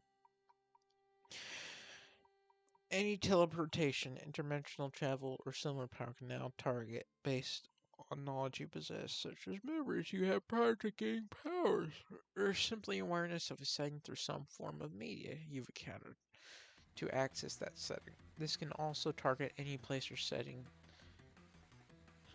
you've previously been to, including your homeworld, before you received your powers.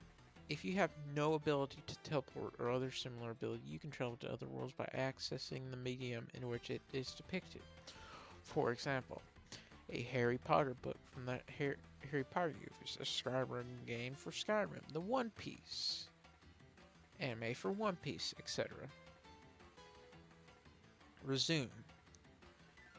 Now you can choose to re-enter any universe you have been to at the exact same time you left it using your powers, which makes you capable of traveling. This includes your original world as well, so you can return to the exact moment where you left, even after spending years in another universe. This allows you to hop between multiple universes without losing time in any of them. If you have any other powers that allow you to interact with other universes without actually moving to them, it will count as if you were there when used. Rewind. Now you can return to any universe you had previously been to even before you left. Unless you possess other means of time traveling, you can only go back as far as the moment you were born. And after arriving in the universe, you will take the place of your younger self, assuming its appearance, and at the same time retaining all your powers and memories. Holding back. Every single aspect of your power's strength and perks can be selectively toggled and dialed to the point that they can be turned completely off. You can also select people and individuals who are not affected by your perks and powers, making it seem as if they are capable of withstanding reality-breaking attacks. You can scale your reality ending destruction to be turned down to cause mild concussions, granting you the ability to not overkill everything in existence. As long as you wish it, it's almost impossible to kill somebody if you don't want to. This does not work on drawbacks or on perks that rely on items like wealthy. Hidden strength. You can now selectively conceal your true capabilities. When doing so, no device or ability will be able to detect your hidden powers. You can either conceal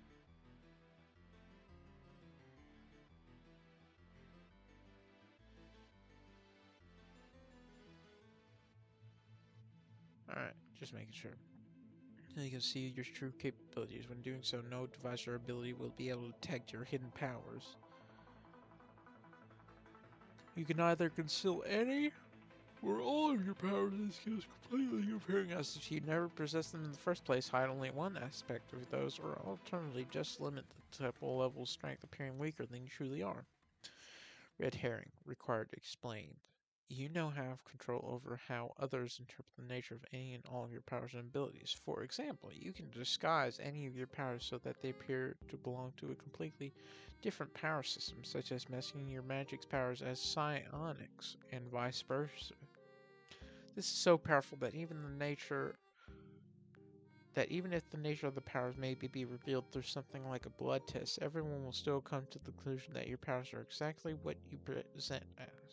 While not granting you any direct buffs, as the nature of your powers doesn't truly change, if something in the world is conditioned upon you having the right nature of power, you can appear as if you satisfy any such requirement.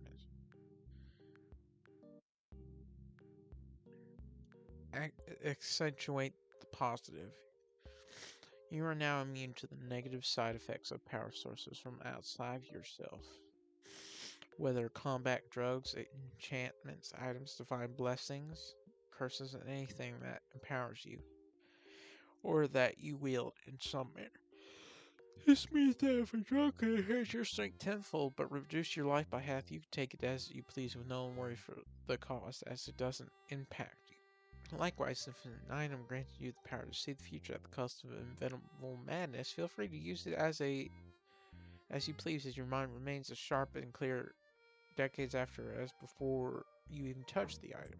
Made a pact with a demon for the ability to manipulate light, the cost being your sole weakness to holy objects, and an inability to use your powers to even walk on holy ground.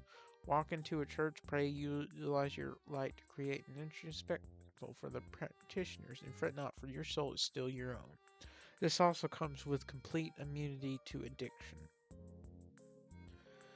This perk doesn't expand upon the power, nor does it add new abilities. It merely removes the complication that may arise from the power. This allows you to benefit from all the positive powers.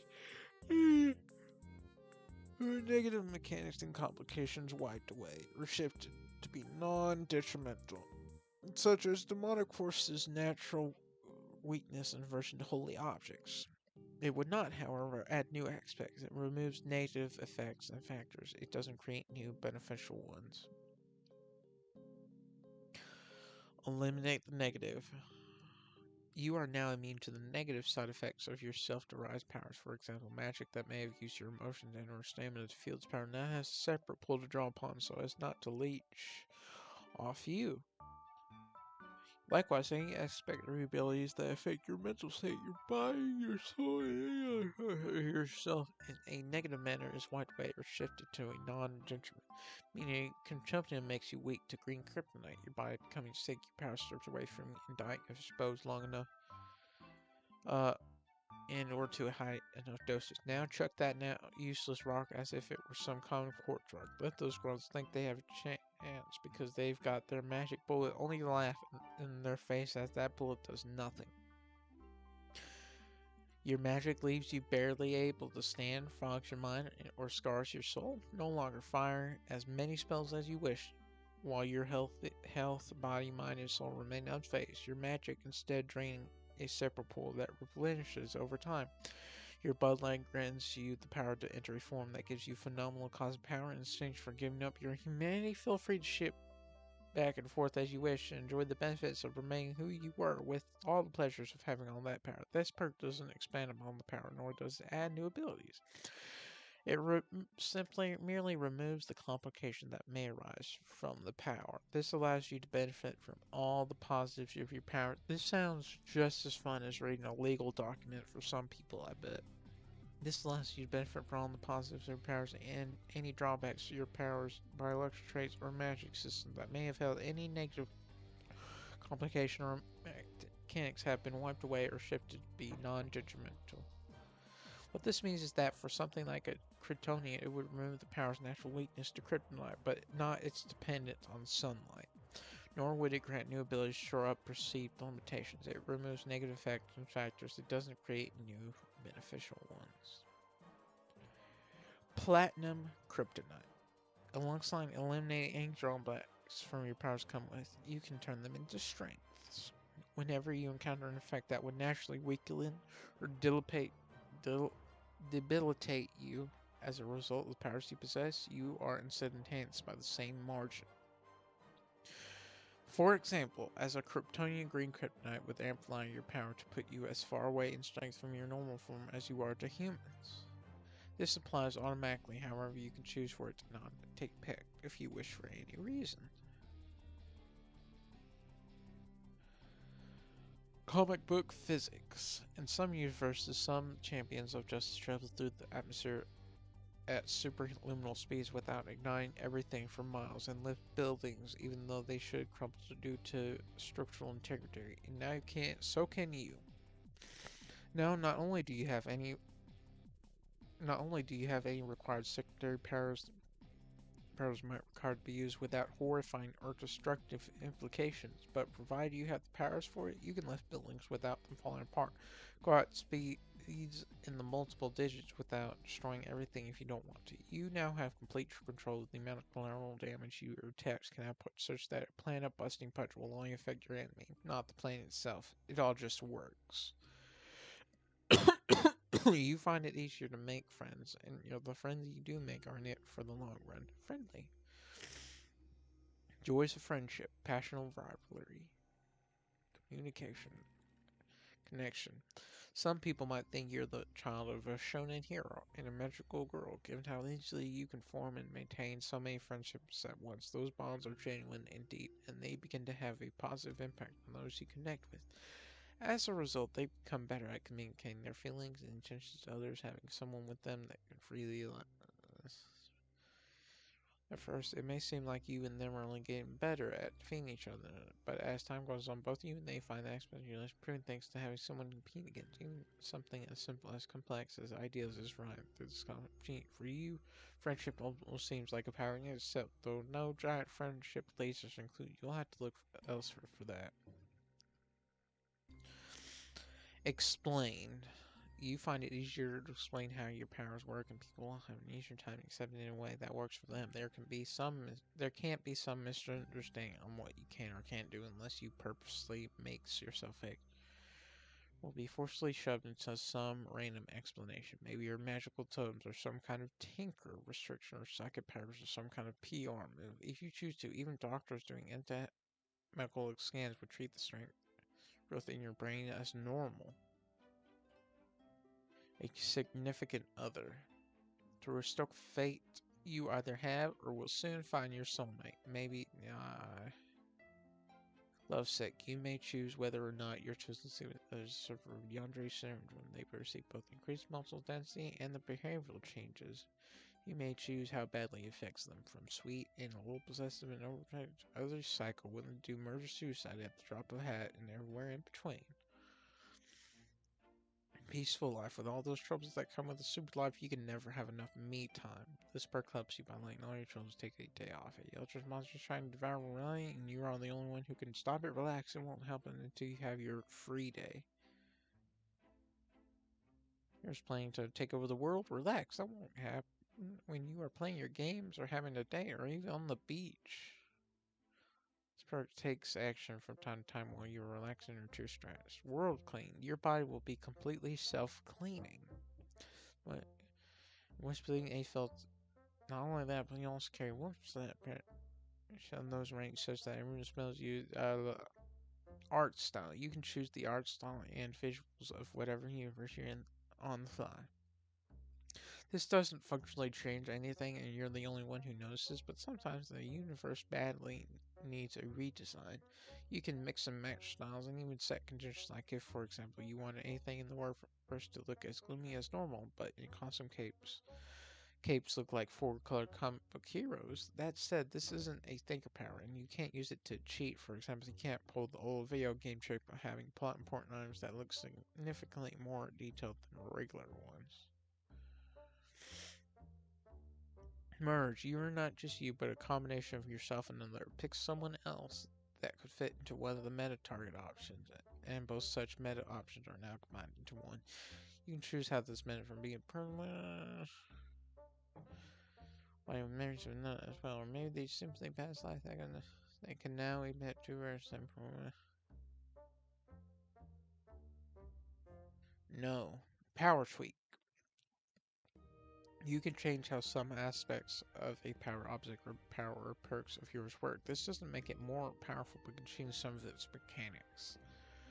Power tweak all. You can change how any aspects of any of your powers, objects of powers, or perks work. This doesn't make it more powerful, but can change some of its mechanics.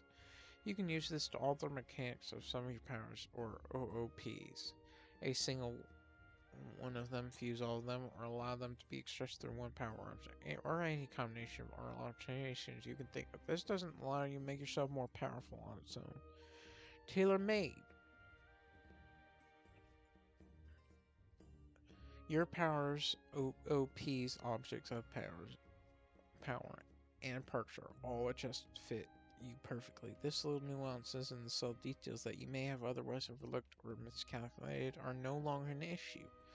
Instead, all the little nuances and details are smoothed out entirely on their own to become the best possible fit for you. Your powers, objects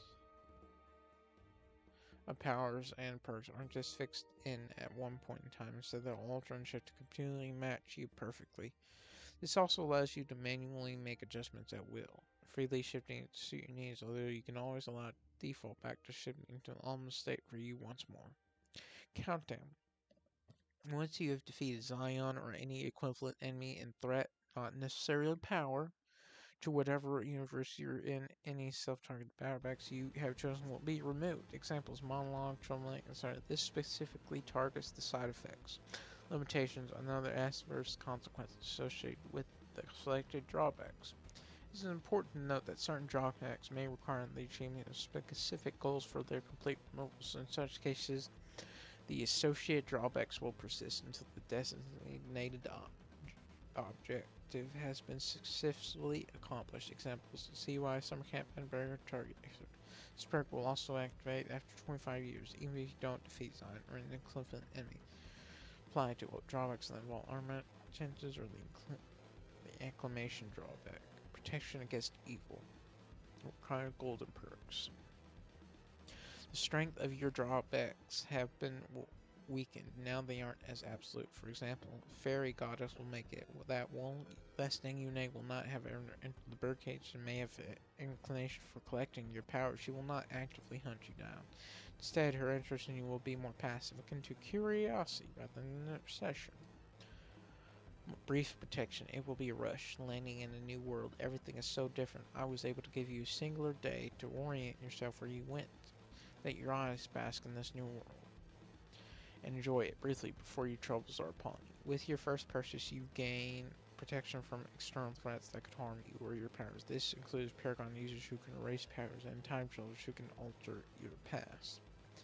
Schemes against you will be delayed until your brief protection ends. This includes drawbacks such as Slaughterhouse 8, Fairy Goddess, or Worst Day Ever, but not those that affect you directly, like Case 53, Acclamation, Corona Peninsula.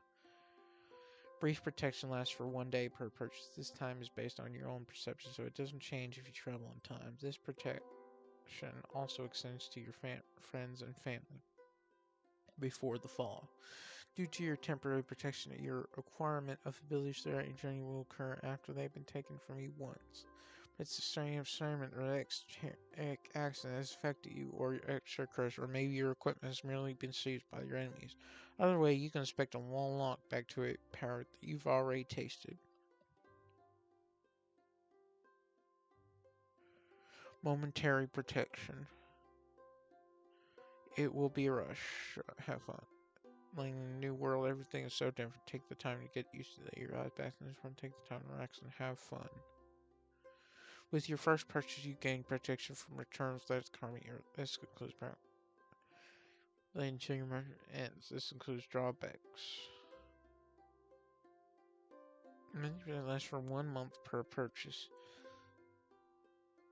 Oh, okay. Time is based on your own perception, so it doesn't change if you're on time. This protection will do your client. Serendipitous luck. The universe conspires in your favor, no matter what you seek to achieve or overcome. Good luck follows you at every turn, increasing the likelihood of success and decreasing the likelihood of failure in all your endeavors, no matter how challenging they may be. Luck smiles upon you. This might not help you win the lottery or find your soulmate, but it can be felt in almost every aspect of your life. Sixth sense. You possess an innate ability to perceive and anticipate danger or hidden information. Inner harmony. You have attained inner peace and balance, allowing you to remain calm and centered in any situation. Charismatic aura. You radiate charisma and magnetic charm, effortlessly drawing others towards you and influence them positively. Your powers, perks, and skills can be passed down to your descendants and to adopted children who have been in your care for at least 5 years, or not in any combination of your choice. Taking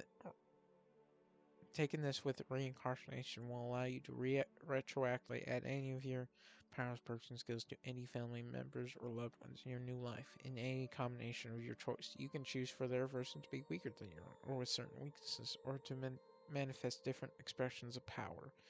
You can apply this to any answers you may have, as if you inherited it from them instead of the other way around. Heir to the throne. Your powers aren't just passed down through your family, they become a legacy. Your descendants inherit not just your abilities, but also your charisma, intelligence, and even your sense of purpose. They feel a deep sense of connection to you in your past and will carry on your legacy even after you're gone. Each generation's inherent power is much greater than the previous, capable of inheriting a far more powerful version of their predecessor's abilities.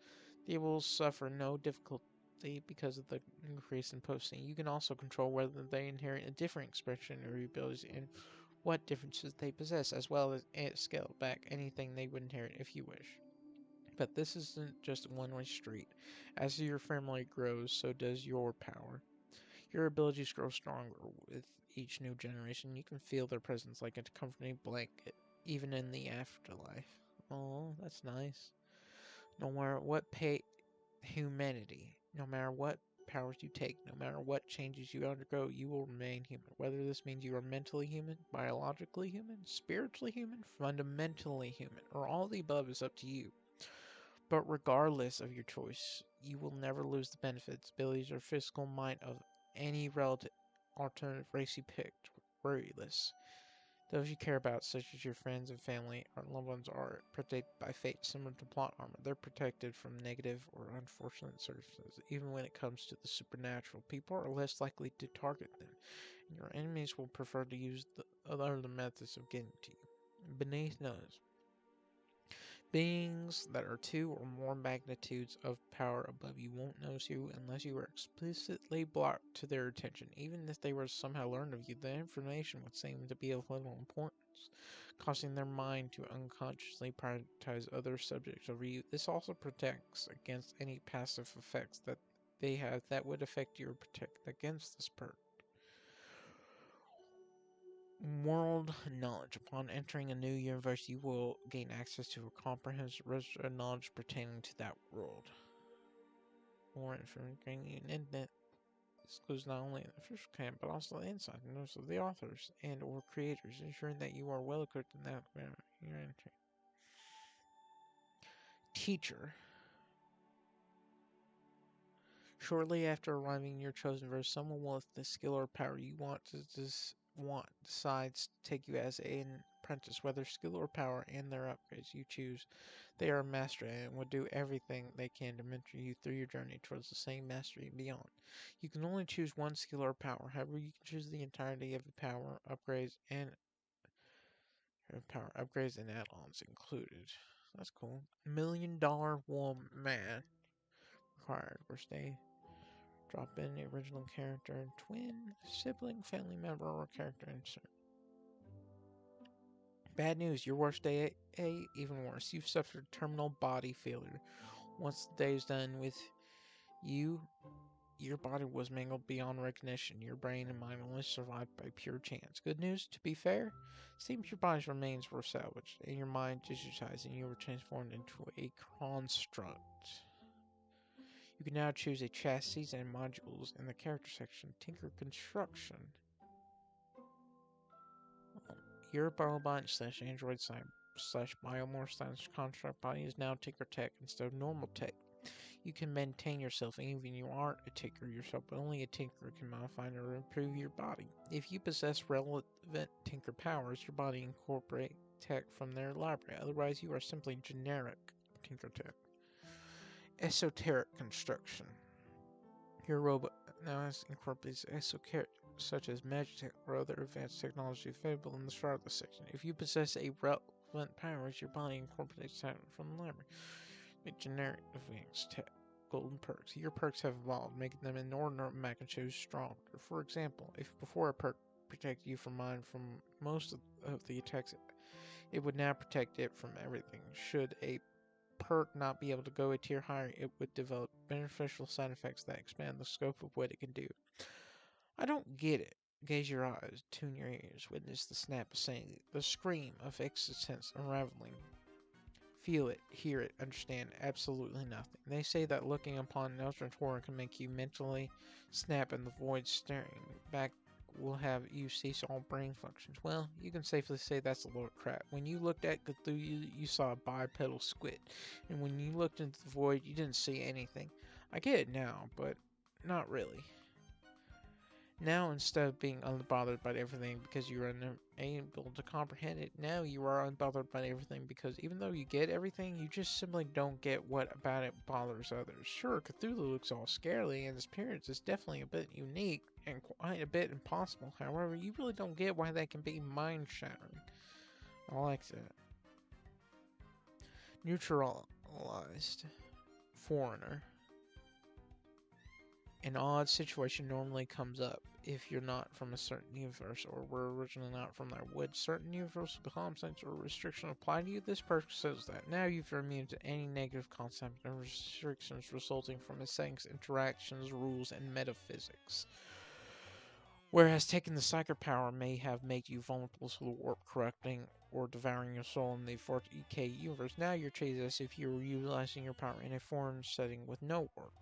no soul, and no corruption, regardless of whether you possess a soul or not. If you went to the Nasuverse and Shikito's mystic glasses of death perception were used against you, their power would be ineffective, as you are not connected to the root and to that setting's concept of death. This only affects negative effects. Positive ones are retained and applied as normal. Likewise, if a positive effect from one setting would no longer apply to you if you travel to another, you can choose to retain it and apply it to yourself. You can toggle this on and off at will. You can also choose to apply this to other beings, such items, specific power systems, or any other factors, allowing you to put them with this ability when they cross over. Note that doesn't make you entirely immune to other abilities, only the negative effects that would not otherwise apply due to the setting's rules. World perks. Oh god damn it, there's so much shit. Fair kaiju fights. The Endbringers are not impossibly powerful anymore. Their power level is limited to what they have shown during their fights. They certainly have tricks in reserve, but they will not have an 11th hour power up if you start to beat them. Their curves are still protected by impossibly dense layered matter, but destroying one will not crack the planet in half. The Endbringer will simply die.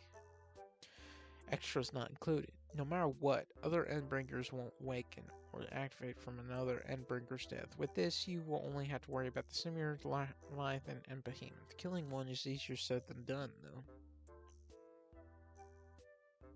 End of the Kaiju. All Endbringer cores are destroyed upon your arrival in this universe at the cost of some of your shards' capacity for powers. Not as powerful. Sky is not impossibly powerful anymore. Even without the exact circumstances of the Gold Morning, it's possible to skill Scion by being sufficiently powerful. He will still put up at one hell of a fight, and the death toll will be enormous, but he is impossibly powerful. Scion's core shards are destroyed upon your run in this universe at the cost of your shard's capacity for powers. Scion's corpse will come to the attention of someone who can stop it from resurrecting. The Nakewort is stabilized, and Titans will not happen. Not as powerful. All the entities are not impossibly powerful anymore. This will still give most Type 3 civilizations a run for their money, but a concerted effort and exotic weapon technology can affect an entity, make an entity cut their losses. Killing one will still require extremely precise tactics and very specific weapons or the right powers. If you are yourself an entity, you are still affected by this perk, but to a lesser degree than your siblings. Ubercharge Strike. The core shards of all entities across the multiverse are destroyed upon your arrival in this universe. Concerned parties will come to the attention of the corpses and either destroy or stabilize them. Jesus.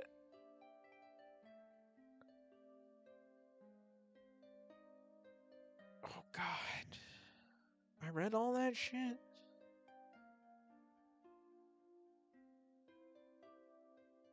Drawbacks.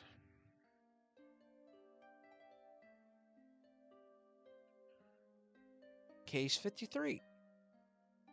Fuck, I have to pee.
I went and got decaf coffee and a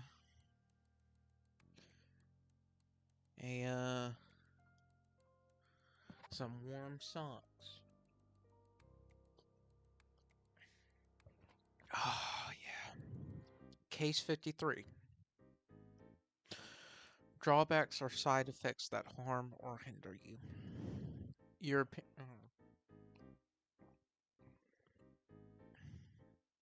oh yeah, that warms me up. Case 53. Your appearances become non-human. Whether this new look is based on your selected powers or not is up to you. The appearance section in the character section becomes available if it wasn't already. The choice you make in this section steers the appearance of your new form and determines how aesthetically pleasing it will be. It does not mean you will necessarily look more human, but how monstrous or close to the uncanny valley your form gets. Average would place you in the same category as neuter, obviously non-human, but not overly uncanny, while the handsome and beautiful choices means your form will be considered pleasing to look at. It could be that you look human, but your skin is covered in mesmerizing patterns, or that you are a lumbering six-legged beast with sleek curves and elegant horns. On the other hand, ugly and hideous would place you on the opposite side of the spectrum, where your features have elements that trigger primal reactions of fear or disgust in humans, such as the appearance of rotting flesh or proportions that are disturbing.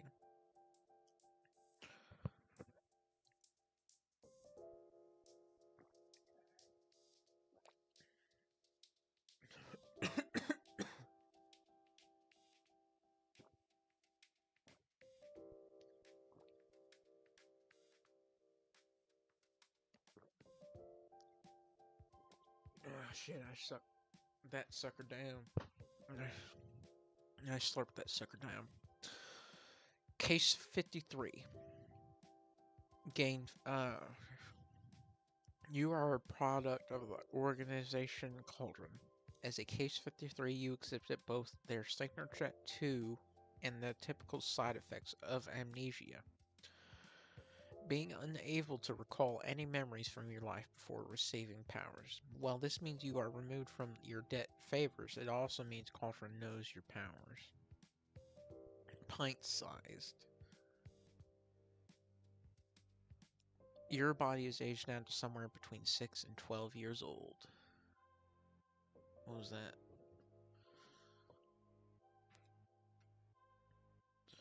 Oh. You will age normally, but cannot use powers to age yourself up. Your physical abilities are reduced to match your age. Adults will not take you seriously, and your independence will be severely limited. They're childlike, requiring pint size.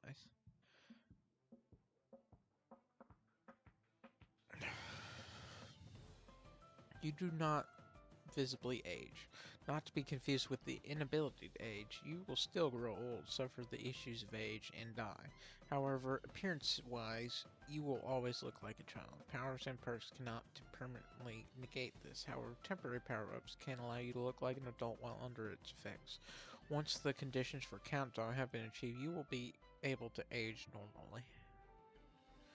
Well, somebody please think of the children. Whether it's a concerned citizen, a responsible adult, or even a school principal. Someone has alerted child services that you, a child, have endangered yourself and used your abilities recklessly, in their opinion. Now, child services is hot on your trail, aiming to place you in an orphanage. If they succeed, you'll be barred from using your powers until you turn 18, and all your current objects of power will be confiscated. But it doesn't end there. Child Services will conduct a thorough investigation involving interviews with you, your family, and potentially other witnesses. Legal proceedings might ensue, leading to court hearings and custody decisions. Depending on the outcome, you may receive support services such as counseling or educational programs on responsible power use. Note, some objects of power may empower your body in ways that are undetectable and cannot realistically be confiscated. These are used in public and noticed by child services. It may lead to a detailed discussion regarding their misuse, with parental involvement and potential educational interventions.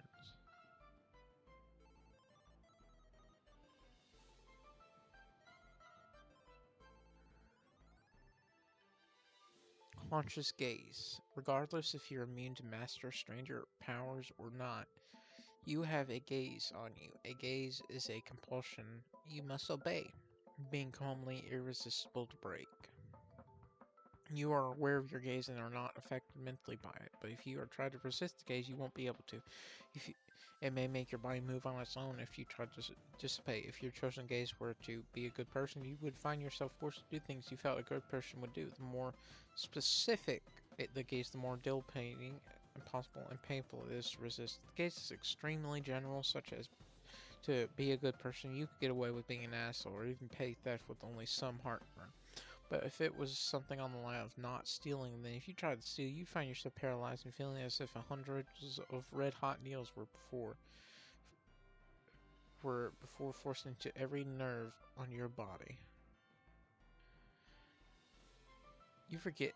To be clear, you are unaware of your gaze, and their effects are entirely mental. If your chosen gaze was to be a good person, you would find yourself generally trying to be a good person. Then this is not caused by your shard, if you have one.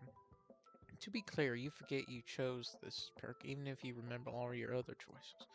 The more general the gaze is, the less it affects your personality. If your gaze was to be good, you'd find yourself a significantly better person, or at least trying to be a significantly better person, yet you might still occasionally do something you know isn't good because of selfishness, revenge, or some other reason, and not be relatively reluctant. Meanwhile, if your gaze was more specific, like not steal, you'd be obsessively hate the idea of stealing, and likely couldn't do it even if it would stop the entity from ending all worlds. Anonymity. You find that you have a knack for pissing off people who have viewpoints that oppose yours. Something about you causes people who have incompatible perspectives to have an unnatural dislike of you. This can easily cause arguments when you encounter them, create frictions under collaborative circumstances, and when trying to interact with those with opposing viewpoints, it will dissolve into a pissing contest. Odd. Your outsider nature can be felt and get all the wrong kinds of attention. Expect to be treated poorly. In one ear, you can't explain your powers to others. If you try to, no information is conveyed in the attempt. Even if the explanation was a lie, speech sounds silent, writing doesn't appear on the page, etc. Others can come to their own conclusions on how your powers work just fine, although attempts to confirm or deny their theories fail as well. Murphy, you seem to be a walking, talking failure of basic operational security. Even if you consciously try, you tend to slip some information about yourself, and whenever you do slip, it somehow reaches the ears of those who might actually use that information. It's safe to say your enemies might know where you live, work, relax, and even the name of your pet poodle. Weak body. Your physical traits are below average when compared to the general population. It takes you twice as long to build strength as it does for others, and your immune system is weak, causing you to fall ill frequently. Overtaxed body. Congratulations, your body is not below average when compared to the general population, but is instead enhanced to the point where some might confuse you for a parahuman. Unfortunately for you, this comes with many different side effects, much like those with hyperesthesia, osteoporosis, and related muscle hypertrophy. Your body's overwhelmed. Search. Increased sensitivity to symptoms such as touch, temperature, pain. Alright.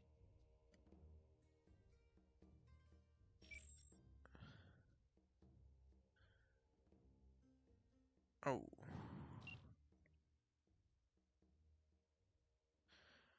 Trophy, your body is overwhelmed by how above average it is in certain areas. Your increased muscle mass will cramp and hurt your joints. Your bone density will make it harder to swim, make it easier to break and fracture. Your increased sensitivity means you get overstimulated more easily.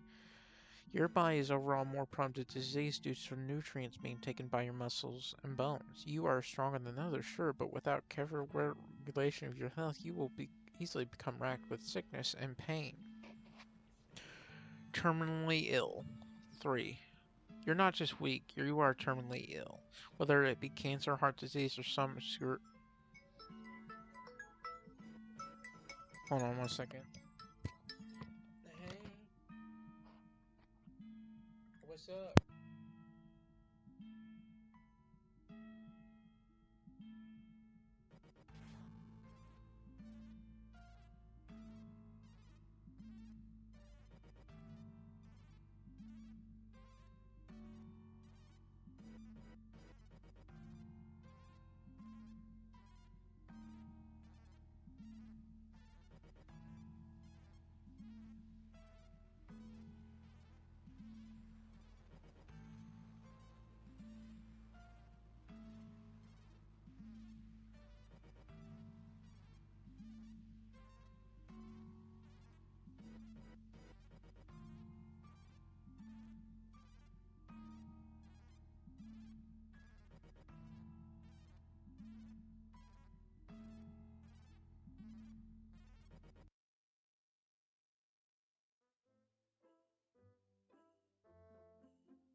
Hello, that was my cousin. He was calling to talk.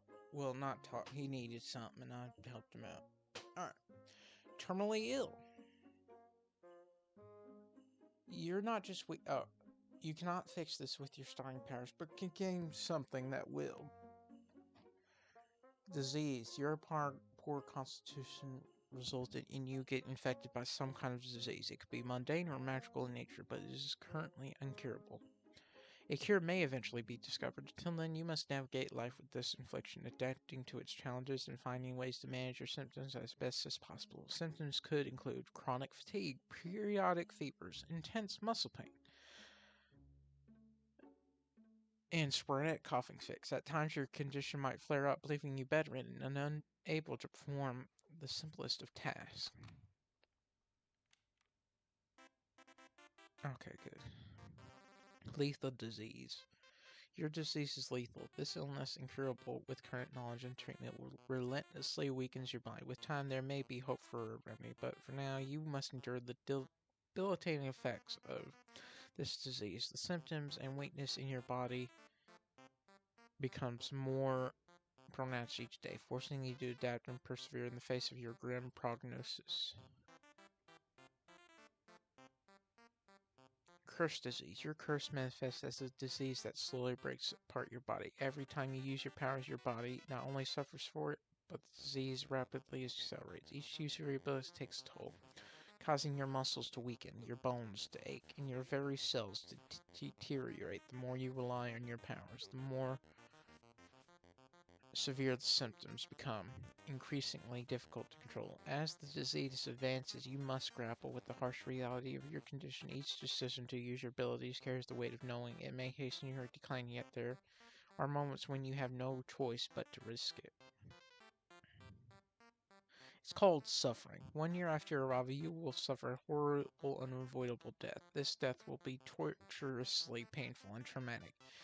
If you have some method to revive yourself, it will activate as normal, but anyone who isn't insane is guaranteed to be traumatized. Narcissism. You have an overinflated sense of your own worth. Your new favorite pastime is making sure that you look your absolute best at all times. Depression. You can't find any motivation. Sometimes you don't even want to do anything. Well, not suicidal. Sometimes you don't feel like eating when you really need to. You need strong willpower to be able to live a normal life, but you will regularly just stop doing something halfway and have trouble starting something. Anxiety. Internally screaming. You find yourself more bothered, tense, both angsty and easily panicked in equal measure than normal. Your ever-present insecurities crept over you.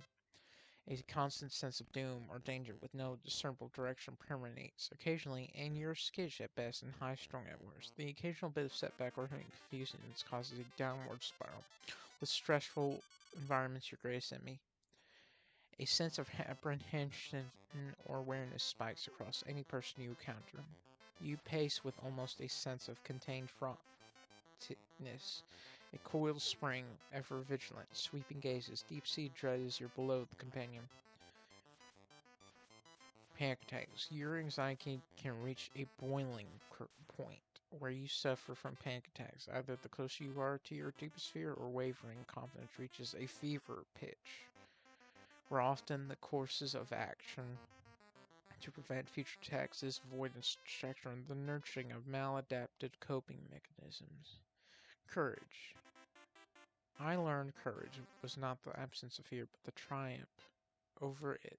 The brave man is not he who does not feel afraid, but he who conquers that fear. Your fear propels you to conquer any doubt, insecurity, or hesitation, and find the result to see through. Fear is now the awareness of danger, to fight and deal with the threat. This threat, hurdle, conflict, or obstacle, despite the panic.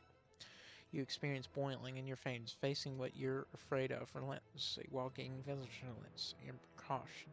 You act in clarity under the most extreme horrors of traumatic experiences, allowing them to endure the extreme mental stress, dominating, mastering fear's power for your own.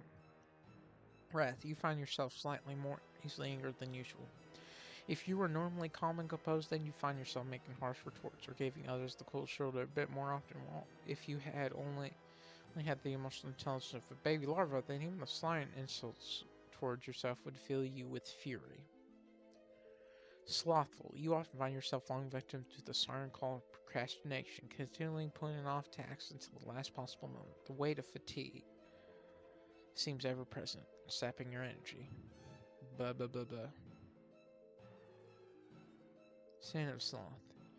Your perpetual state of exhaustion transcends mere sleep even when awake. Fatigue is your constant companion. Oversleeping and indulging in frequent naps becomes second nature, offering temporary reprieve from the restless weariness that weighs you down. Moments of wakefulness become fleeting interludes between bouts of slumber, each day blurring into a haze of drowsiness. The simple act of staying awake feels like a Herculean task, reserved only for essential activities such as nourishing our body with food, a chore that at times feel more burdensome than satisfying. This effect is diminished if cure curse was taken. Battle junkie. You find yourself caught in the grips of a fierce and addictive passion for battle. How it comes at massive dopamine hit compared to hard drugs. Be careful not to be addicted to violence. The only thing I fear, you are definitely afraid of something. Age phobia is so debilitating it almost stops you from functioning as any other person when you close to it.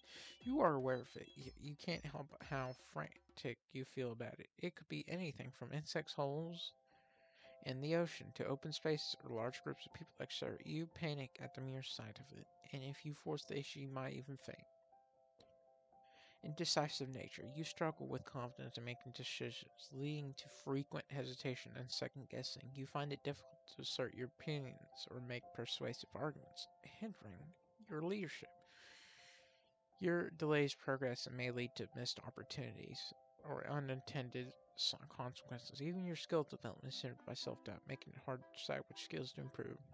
Coward, the only thing I fear. It seems you are quite the scaredy pants. In addition to your phobia, you are prone to fear and tend to avoid danger whenever possible, resulting in frequent retreats and reluctance to engage in risky situations. Your first choice is always to flee or freeze under pressure.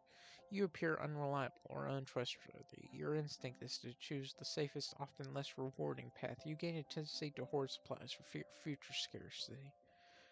Paranoid. You are consumed by paranoia, constantly doubting everything and second guessing it. Miser. Your hunger for wealth is undeniable, insatiable, and unquenchable. I'm gonna start reading a little bit less on shopping addiction.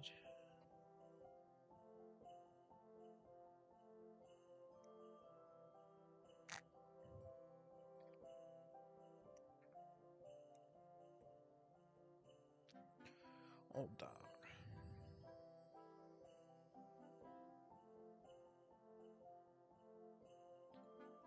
Old habits die hard, huh? Clinging to your being, stubbornly burying their roots deep inside. From now on, you'll need to consciously and actively work on yourself if you wish to avoid slipping back into all your familiar pitfalls, vices, or bad habits. Any vice or temperamental behavior you possess or develop will become significantly more demanding to overcome. Without active effort, you'll unconsciously revert to those old patterns, making the process of breaking free more arduous and time-consuming than it would be for most. Will inherently extend to addictions as well, in whatever form they may be. Men's perseverance and torment as the grip of dependency will feel heavier and more difficult to shake off than for others. Thou shalt not utter Lord's name in vain. Every time you utter a divine being's name in vain or say curse words, something terrible will happen to you. Lasts until you ascend to divinity, and only with gods you are aware of. If you are atheist and say something like, "Dear God," a random god will smite you gently. You are allergic to something. It might be dust, animals, food, materials, substance, energy, etc. It can be taken up to 10 times for like 20 points. Disreputable. You find it grueling to gain a reputation. Your accomplishments are now played by others, usually crediting your success to others and failures to you. The public opinion about you is going to be either somewhat poor or infamously bad. Anything you do can be reviled and ridiculed if left unchecked. A loss with this record is probably going to be a humiliating affair. A win in exercise and pyrrhic futility. Impressions you leave behind are out of your control, being normally unflattering.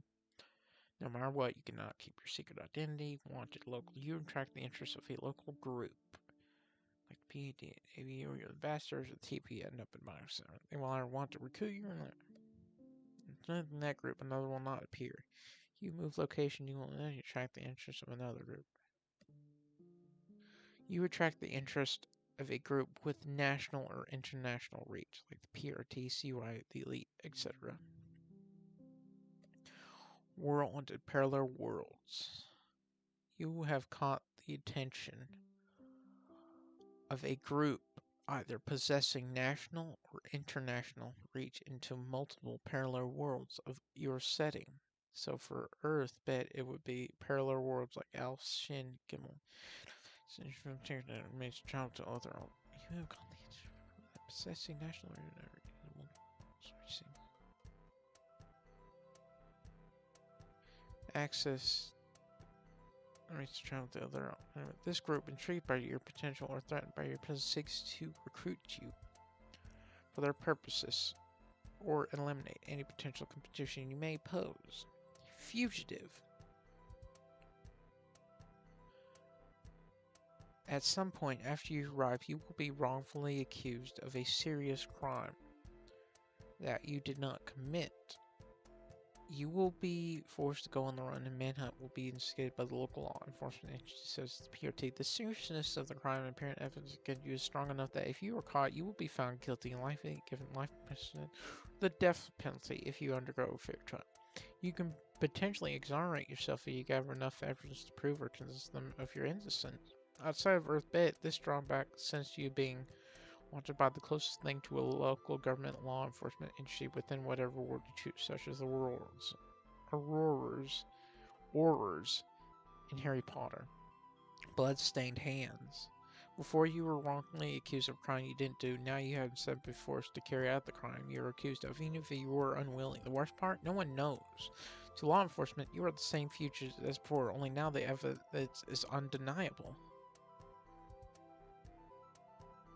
The precise way this drawback manifests is up to you. Perhaps you are subject to a master stranger effect, or acting under extreme coercion and duress. Maybe you were being manipulated via chemical or psychological means, had your memories altered, or were subjected to some other force. The end result, however, is the same. Naturally, this makes it significantly harder to exonerate. So if you were controlled by a master stranger effect or something similar, how well known these influences are, and the same will affect the ease of being acquitted. Even then, proving your innocence requires strong evidence, and convincing others will be an uphill battle. While you weren't in full control of your actions, the weight of what has happened might still leave you grappling with intense guilt and trauma. Additionally, the social consequences may be just as severe as people's trust in you is shattered depending on the nature of the crime and its impact. You can optionally choose to have committed this crime entirely of your own free will with no outside factors limiting your culpability. CUI Summer Camp. You have been targeted by the Yang Bang, or Gostoskref, to be kidnapped and indoctrinated. They will violate international sovereignty and attempt to kidnap you directly as a high priority target. They will only begin to target you once you start to act as a cape. If you don't have powers yet, you are safe. If those groups have yet to form, they will, or another group with similar goals will form instead. Alright. Some terms and conditions apply. Oh, you didn't actually think I could give perks that affect powers everywhere in the multiverse, did you? The perks blank trump no longer work everywhere.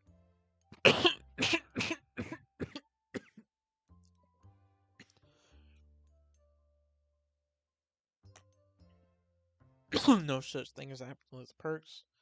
No longer absolute or completely invincible.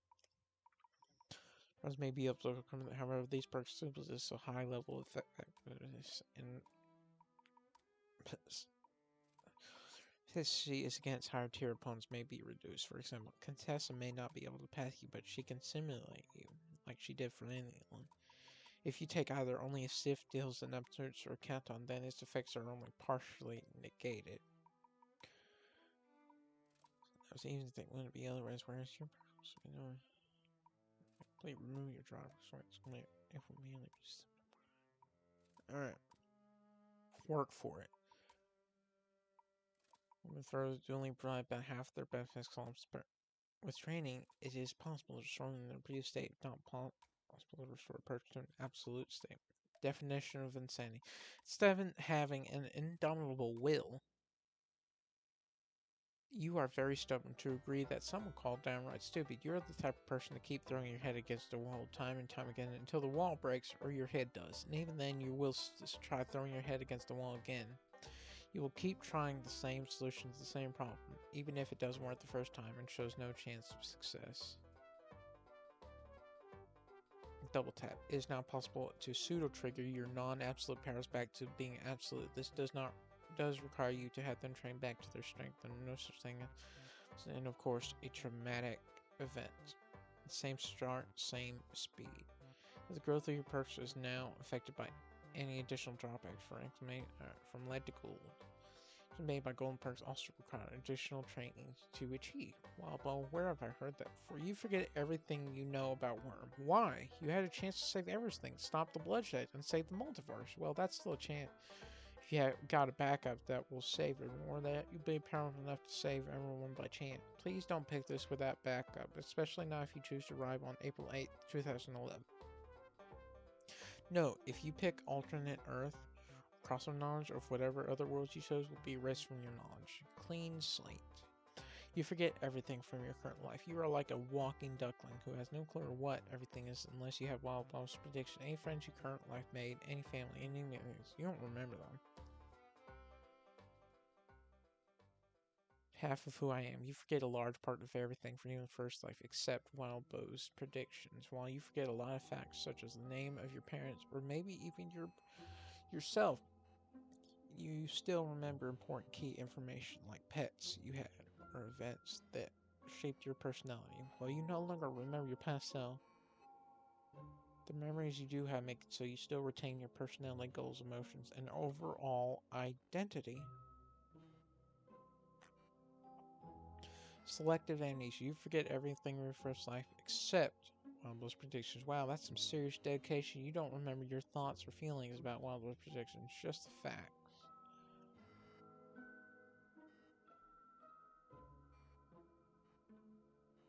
Current life, you are like a walking, talking duckling who has no clue what unless you have any friends your current life made, any family, and even any enemies. You don't remember them.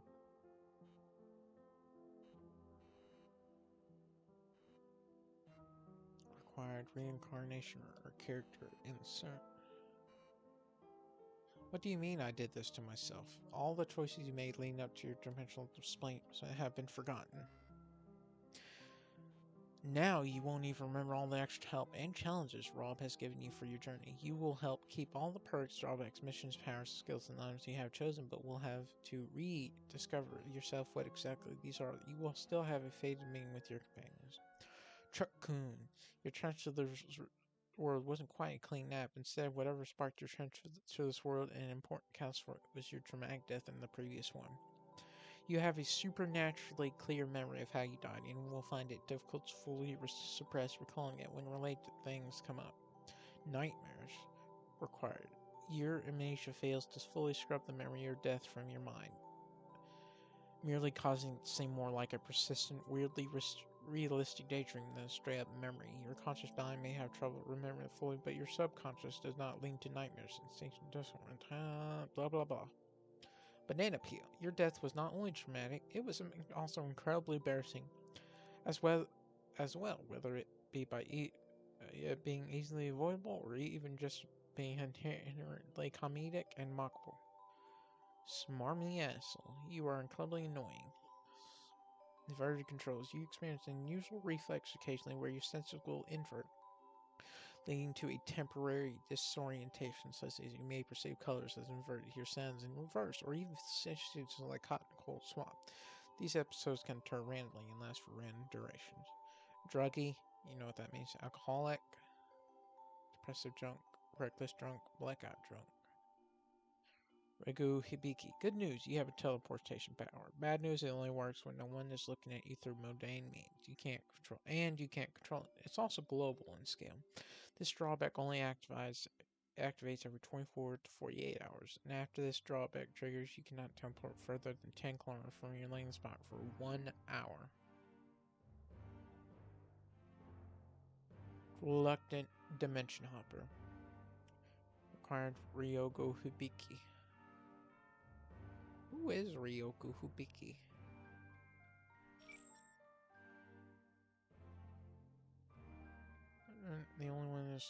just as such.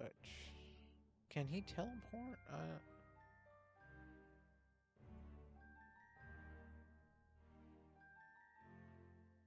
Oh God.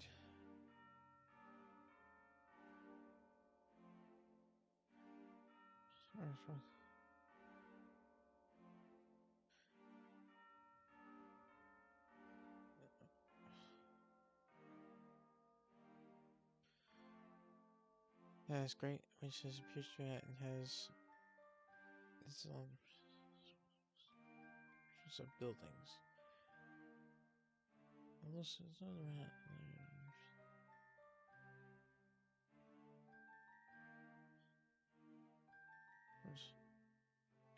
because any fight he's bringing, or he tries to by his defeat. Along with those things where he that is much tougher and stronger than Ranma, especially as Rio was able to effortlessly apparent almost render female Ranma unconscious with a single finger during yoga story. However, what yoga? Oh well, he can't teleport. I don't get why it's called that. Good news, you are no longer teleporting around the Earth at random. Bad news, you now teleport across the multiverse at random.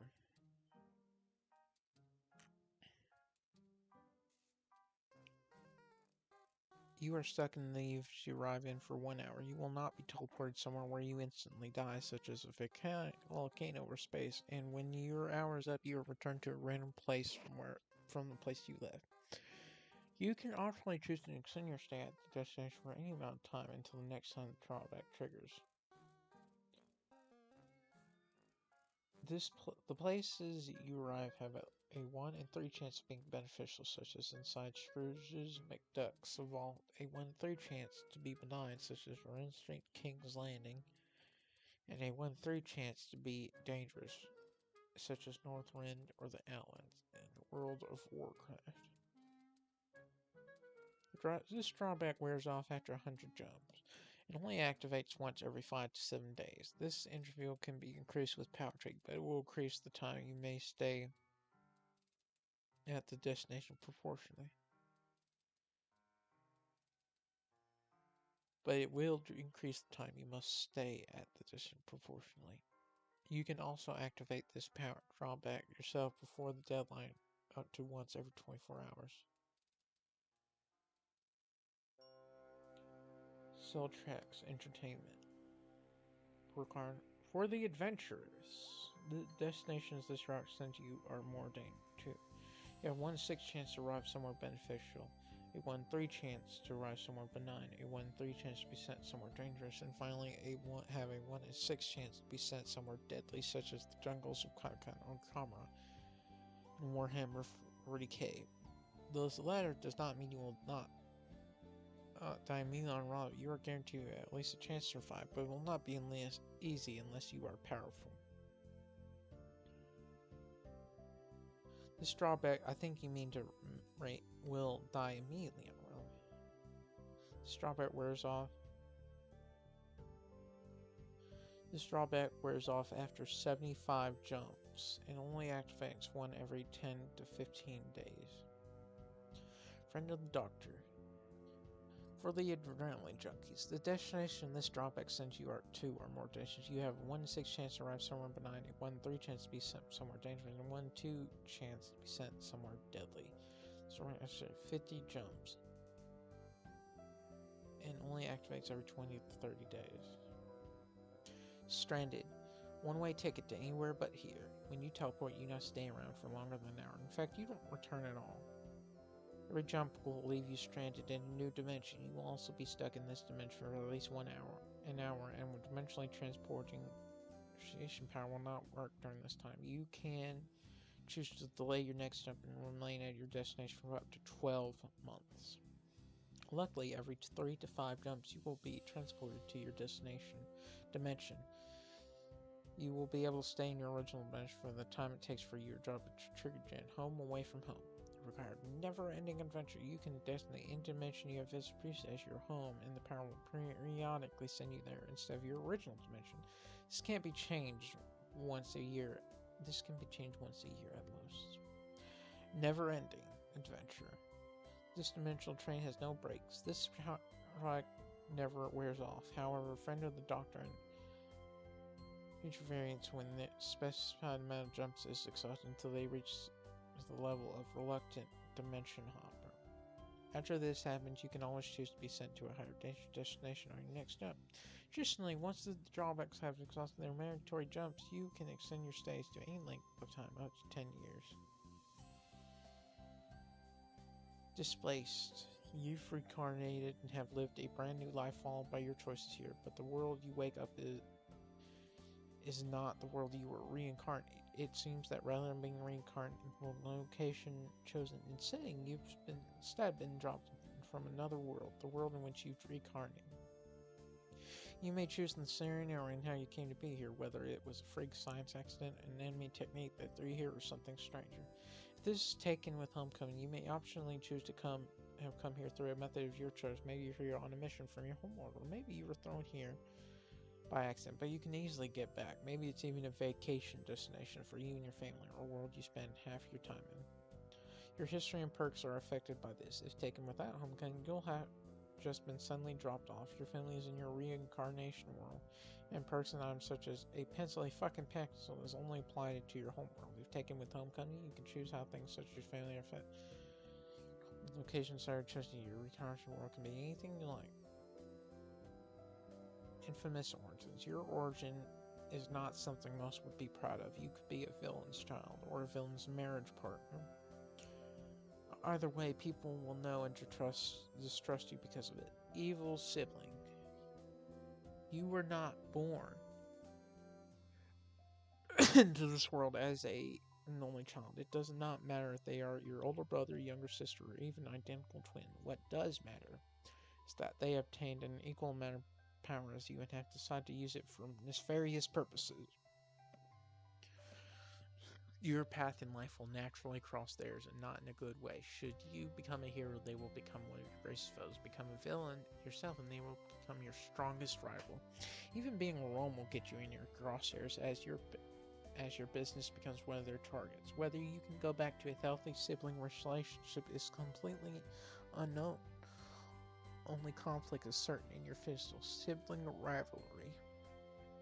Your evil sibling also has a variant of your other sibling's powers. Not only that, thanks to some shenanigans, your sibling has had their own power rise to a match both of yours.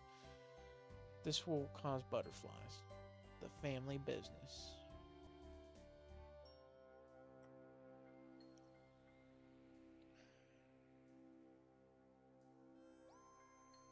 It isn't just your sibling and parents that are villains, if it is your entire extended family. You're born as one of the children of the head of a notorious crime family. They rose to prominence during the time pyramids first started triggering with lies, deceit, and their newfound unrivaled power. Your attempts at being good